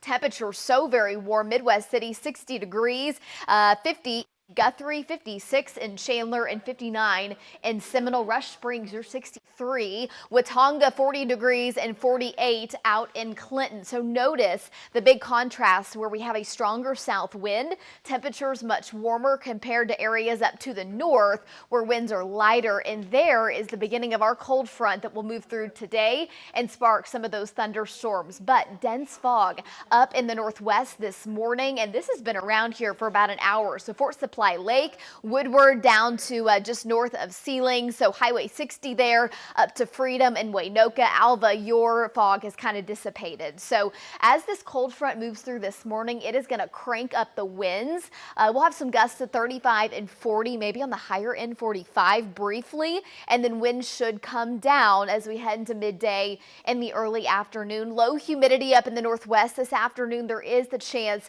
for some elevated fire danger, but only through a brief roof window. This afternoon, 80 degrees in Oklahoma City, near record highs, cooler back behind the cold front, and again, the chance for thunderstorms in the afternoon and evening from the southwest up into the metro and then overnight into northern Oklahoma. So let me walk you through that. They'll take off in the southwest, riding up to the north and to the east. Again, these are low-end storms, maybe some small hail, some gusty winds and heavy rain. Overnight tonight, after about midnight, additional storms taking off in the north, and those will also have the chance to be severe with lingering showers, rumbles of thunder into midday Wednesday, and then strong storms again down to the southeast for Wednesday afternoon and evening. Tonight, temperatures 30s and 40s. Tomorrow, cooler back behind the cold front, the severe risk down in the southeast. Tomorrow afternoon, and again, Thursday brings in that low tornado threat for those of you that live in western Oklahoma, and then Friday afternoon and evening, we're watching that as well for a low tornado threat as well. So just be dialed in here each and every day. The weekend, after some morning showers on Saturday, we're dry and it looks great, guys. Back over to you. All right, Megan, thanks so much. A traffic headache already developing this morning on the Turner Turnpike right near Hiawassee. This is our Stephen Owsley, our news tracker. He is headed to the scene. We are hearing a reported semi-crash, possible jackknife. He's kind of going through Memorial, which will come up near Hiawassee and the interstate. Keep it here on News 9. As we get closer, we will bring you the update.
No microphone, no problem. A national anthem singer here in Oklahoma gets some help from the fans. This was at the Bedlam hockey game in Tulsa over the weekend. The national anthem singer was having some audio issues, kind of trying to salvage what he could, and the crowd said, "Hey, we got you." They helped out. Everybody sang the whole thing.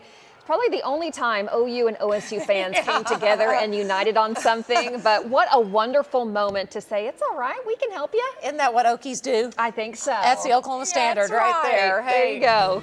Megan is here. She's talking the forecast for Oklahoma today. And guess what? Severe season. It's really here, Megan. It is here. We have a threat today. The threat is southeast tomorrow, and then Thursday west of I-35, and on Friday more of a statewide risk. We'll talk about it coming up here in big weather, but to get you going on your Tuesday, look how gorgeous the Oklahoma skies are. Our sunrise is now in the 6 o'clock hour at 6:57. That cloud cover is kind of obscuring our view of the talk of the morning, which is that total lunar eclipse.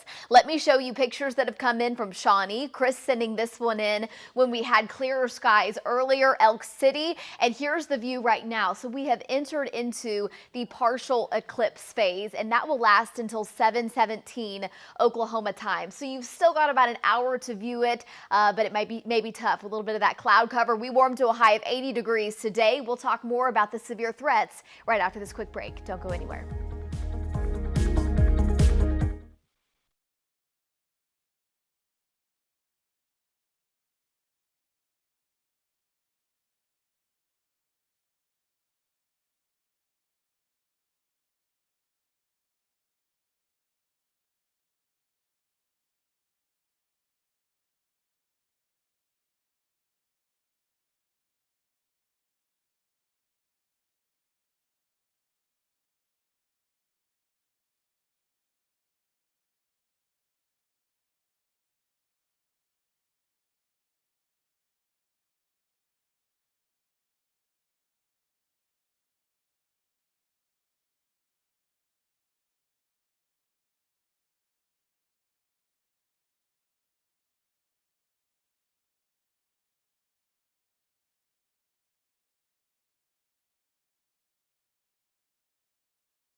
Work.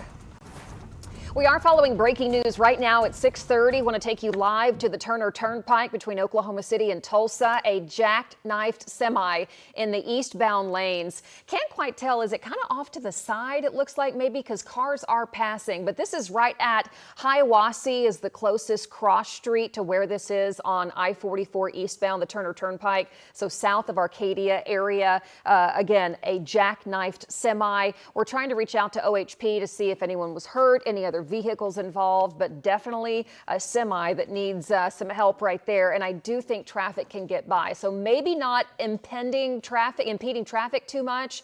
As soon as we get more details, we'll bring it to you. But if you're traveling to Tulsa right now, that's what you'll see. Yeah, so that is headed to Tulsa in the eastbound lanes there on the Turner Turnpike.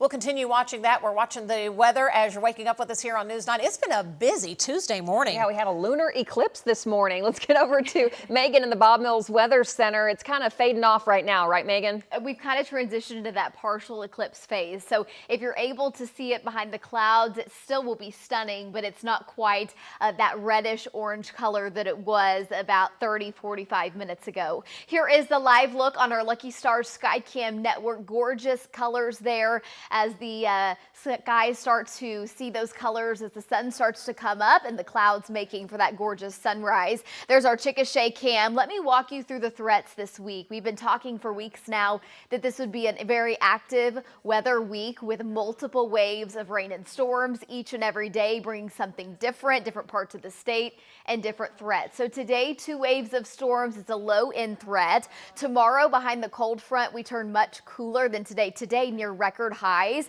and the threat shifts south and east. By Thursday and into Friday, there is a low tornado threat. We'll talk all about it coming up. There's the live look from our Norman Regional camera. Good morning to all of you in Norman. 57 is our temperature right now. Look how warm temperatures are. Upper 50s, and then up in the northwest, we've got 30s and 40s. That is what a gusty south wind will do for you. Light winds back to the north and west, and that has allowed for some dense fog to develop up near Woodward to Buffalo, Freedom, Waynoka, and Mutual. Visibilities down to about 1/4 mile. So our first threat for severe weather this week comes in later this afternoon into the overnight. We'll talk all about it and what you need to know. It's coming up. All right, headlines right now. Hennessy Public Schools will return to class today after the classes were canceled Monday due to some type of threat. Hennessy School District officials say they were notified of the threat late Sunday through an anonymous reporting system. Police there tell News 9 they have identified the person involved and are taking appropriate action. An extensive report is showing the overall impact that medical marijuana has had on Oklahoma since it was legalized back in 2018. Some of the big takeaways: we've actually produced more than 32 times the marijuana supply that is needed to meet the licensed patient demand. Also, we're hearing the rate of young people that are using marijuana has increased by 73% since 2018. That rate was also 38% higher than the national average in 2021. We have that whole report posted. It is very sobering. It's on our website, news9.com.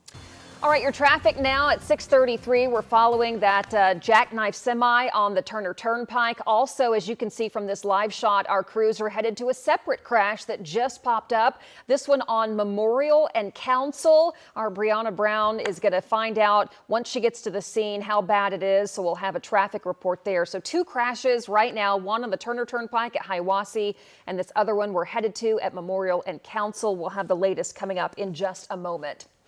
More headlines now. A step forward in the planned $1 billion entertainment district in Norman that will include a new OU arena. The Cleveland County Board of Commissioners approving a $50 million short-term loan to help fund this project. Now, all of this comes after the Oklahoma Supreme Court ruled that the project can move forward without a public vote. OU calls the commissioner's note approval an important first step. Right now, the project is scheduled to be finished by 2029 right by I-35 in Norman. Boy, how times change. Midwest City now has taken control of the old rundown Heritage Park Mall. Now the mall could soon be torn down, possibly by this summer. Midwest City has been actually in a legal battle with the property owners since 2024, working to condemn the old mall. Last week, an Oklahoma County judge ruled that the city of Midwest City could take possession People who live by the mall say this has been a problem for too long. One by one, the stores went out. Then we had a person that lived in Edmond who came in and bought this, and he initially said, well, I'm going to try to revive this. And I said, well, that's great. Well, and he never did anything. And it's been that way for 14 years. So under the terms, the city gives the previous property owner 90 days to clear out any belongings before the demolition of the old mall begins. It's so crazy, the history of malls in their heyday. Everyone flocked there. Now with online It was shopping, like the staple of the tearing community. them down. I know, Yes. it's just wild to think about. I know times change, Yes. and you just got to move along with it. That's for sure. Man, that's where we hung out when we were kids. Yeah. Megan, did you ever go to the mall just to hang out, not even to shop? I know. Yes, all the time. It's just wild to think about. It's like your parents drop you off and then come back and get See you in ya. an hour. Yeah. My favorite was like they'd give me $5. Yeah. I thought it was like the biggest And it went deal in the far. whole You were world, living and they're large. like, go see what you can find, and it was not much, but you know, Claire's, some little Claire's earrings. A little or something independence, like that. So, right? Exactly, yeah. Well, I had to take Big Brother with me, but other than that, There you go. it was fun. Sister hey, duties. Today we do have active weather headed our way. It really starts today and will last through the remainder of the week, and actually into next week. More storm chances headed our way. If we could take Lynx 1 control room, the Oklahoma skies are absolutely beautiful this morning. We had a total lunar eclipse and some cloud cover making for a gorgeous sunrise. Temperatures very mild here in the metro, but up in the northwest, 30s and 40s. And our first chance for some strong storms comes in later this afternoon and evening and into the overnight across northern Oklahoma. We'll talk all about it and the low tornado threat into your Thursday and Friday. All right, a big rig has jackknifed on the Turner Turnpike right at Hiawassee. This is the eastbound lane. You're looking live there. This just happened within the last 10 to 15 minutes. It does look like traffic is getting by the eastbound lane. So if you're headed towards Tulsa this morning, right as you get on the Turner Turnpike, this is what you'll see. There might be a little bit of a slowdown as they try to clear this and get the big rig off the interstate there. But just a heads up, if you are heading out on a Tuesday morning, we're back after this.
Welcome back. Just into the News 9 newsroom. Piedmont Elementary School is closed today, March 3rd, Tuesday, due to a gas leak from the meter into the elementary school. In an email just into News 9, we're being told this only affects Piedmont Elementary. The school will be closed today. They are on scene making the needed repairs, so everything should be good to go tomorrow, but we will keep you posted on that. But the elementary school in Piedmont is closed today. There you go, 641. Got to talk weather, and we're breaking daylight. Can you still see part of the eclipse this morning? The cloud cover has really thickened up here in the metro, but thankfully there were so many people that were able to more see pictures it. coming in too. Yeah, keep them coming. I do want to start by showing some of those pictures, and then we do have a lot to talk about when it comes to severe weather chances. But here's something good, aside from severe weather, coming in from all over Oklahoma. We had pictures from Mangum, from Elk City, from Wolf, which is south of Seminole, up in Sapulpa and northeastern Oklahoma.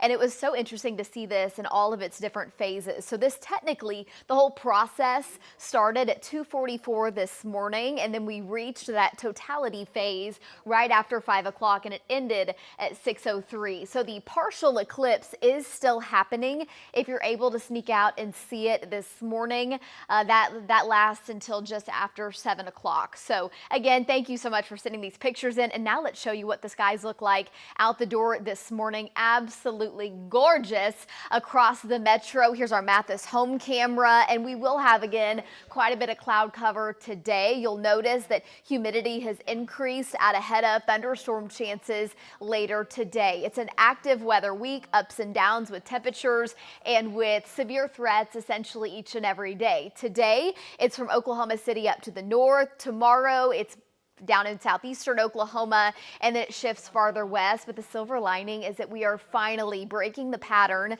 the big pattern change that we have longed for to pick up some good rainfall. In western Oklahoma, you will have some strong to severe storms that could be tornadic, actually, as we go into your Thursday evening and night. And so we could get some heavy rain out of that. So your rainfall amounts have actually come up to an inch there in the pink, 1 to 2, 2 to 3, and then the highest totals off to the south and to the east from there. So let's break it down today. 2 waves of storms, one this afternoon and evening, low and severe, another overnight tonight. A cold front moves through. Tomorrow is much cooler, and that severe threat transitions down to southeastern Oklahoma. On Thursday, there's that western Oklahoma threat. That's our first chance for a low tornado threat of the week.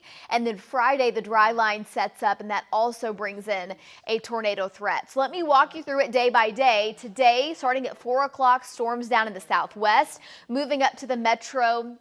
These are going to be low end, so maybe some small to quarter size hail, some gusty winds, heavy rain, and that will be through rush hour. So just a heads up if you will be out on the roadways. And then overnight tonight into northern and northeastern Oklahoma. Tomorrow, the cold front moves down to the south and east. That's where the severe threat will be up to golf ball size hail there. And then Thursday evening and night, you see more of that moderate threat from Woodward down to Clinton and Hobart and Altus. And those storms will be super cells. They'll have the ability to rotate, and just because they rotate doesn't mean they produce a tornado, but they could produce some large hail up to the size of golf balls. On Friday afternoon, there's the dry line, and it's a much larger portion of the state under that threat for large hail and that tornado threat. Again, look how amazing the skies look right now. Absolutely beautiful. This is our Mathis home camera. 57 is our temperature right now. 89% humidity with a south breeze. 57 in Oklahoma City, 61 in Norman, 58 in Pauls Valley, 50s and 60s on an early March morning up to the north, much cooler where the winds are much lighter. And we also have had some dense fog develop up in the northwest. So that's what a strong south wind will get you this morning, pumping in more humidity and also keeping temperatures from really falling off with a warm front lifting to the north. Visibility, look up into Kansas. If you're traveling northbound, just a heads up, very dense fog up in Dodge City, and from Buffalo down to Woodward, Mutual, Sealing, and now this is expanding farther south and east to Fairview and O'Keene, but the dense fog is there in that red. So visibility down to about a quarter of a mile. As the cold front front passes through this morning. Out ahead of it, winds are going to be very strong. We'll have some gusts to 35, 40, and maybe an isolated gust to 45 before those winds come down. This afternoon, near record highs, 80 degrees in Oklahoma City and cooler back behind the front. So storms take off in the southwest this afternoon up into the metro by about 4 to 5 o'clock, and off to the north and east from there. That's round one, and then round two comes in overnight tonight, mainly across northern Oklahoma. The chance for a little rain here in the metro and then down to the south and east as we go into your Friday afternoon and evening. Severe threats are back on Thursday, Friday, and we are finally severe clear by the weekend, guys. Back over to you. 646, we are following this breaking news on the Turner Turnpike. This is the jackknife semi. We've got a better look at it, and it is impacting the outside lane of travel. We also realize now it involves a car. So it looks like the car and the semi got into some sort of collision. This is what the semi looks like. And then back behind it is the car. They do have the outside lane blocked right at Hiawassee is the closest cross street in the eastbound lanes of I-44. The tow truck is there getting ready to get those vehicles out of the way, and we'll be watching. Back after this.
I am honored to serve as the 25th superintendent of this amazing district. Our best days are ahead, so let's go boldly together. That is the new superintendent for Putnam City Schools. Yeah, he was just announced. It was a nationwide search, and they bring home an Oklahoma native. Kylie Dedman was at the announcement. Kylie, tell us more about Dr. Kenny Rodriguez.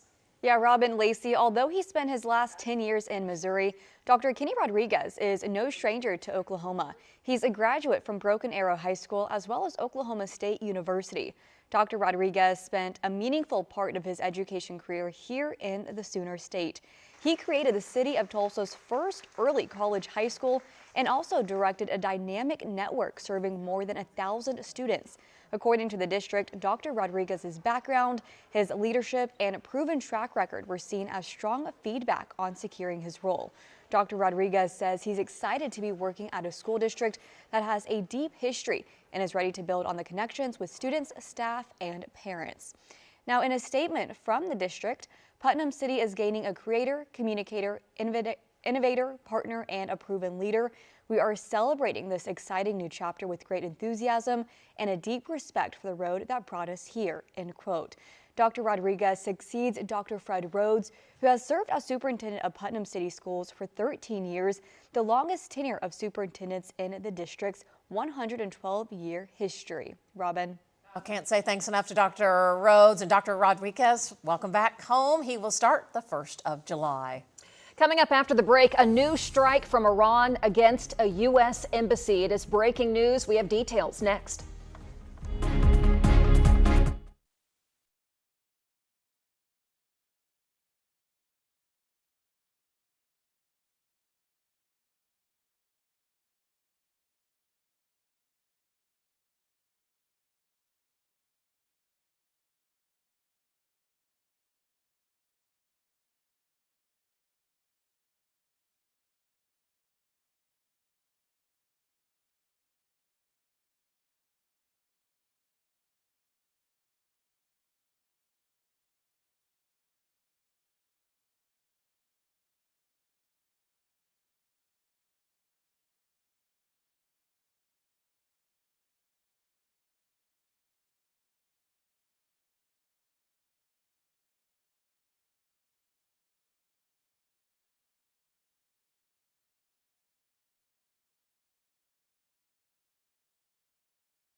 All right, breaking news this morning. Conflict in the Middle East escalating as Iran strikes the U.S. Embassy in Saudi Arabia's capital city of Riyadh. Yeah, this just coming in from the AP. The U.S. and Israel struck Iran's capital of Tehran.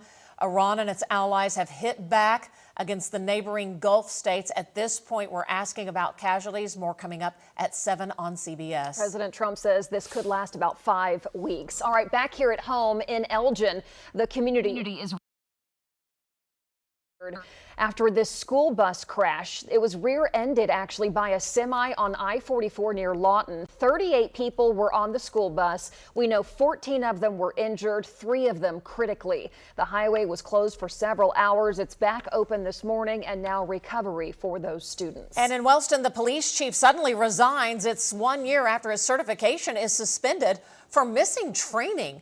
The town of Wellston says Chief Alan Hancock resigned from his post. They say moving forward, Sean Stewart will serve now as the interim police chief there in Wellston. All right, 6:56. We are following some breaking traffic. This jackknife semi on I-44, the Turner Turnpike. This is in the eastbound lanes. The closest cross street is Hiawassee, even though there's not an entrance there.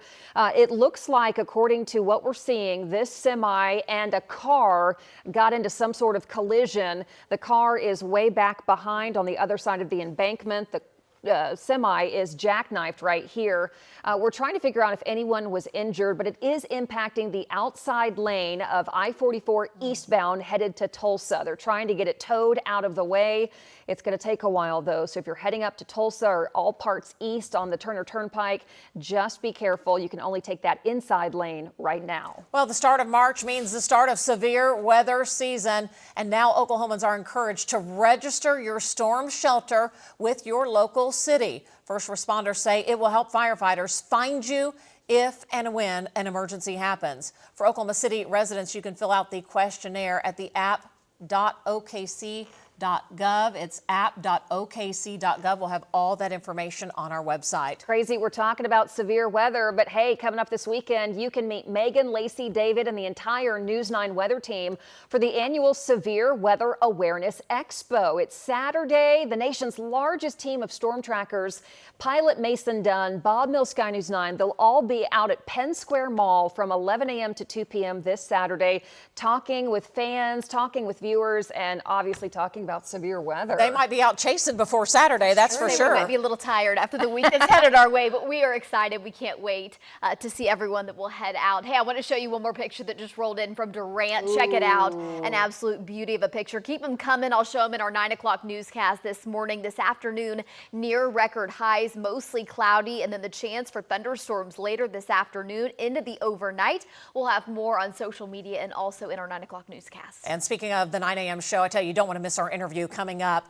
We are talking with Ryan Watson. Here was his homecoming back in Oklahoma. Remember, he was imprisoned in Turks and Caicos with about 5 other Americans for having ammunition in his luggage. He's written a book. It's released today. He joins us with a conversation, and in the book, Lacey, is a bombshell that he drops saying that the bag with the ammo was not his luggage. Whose was it and why he lied about it? Who was he protecting?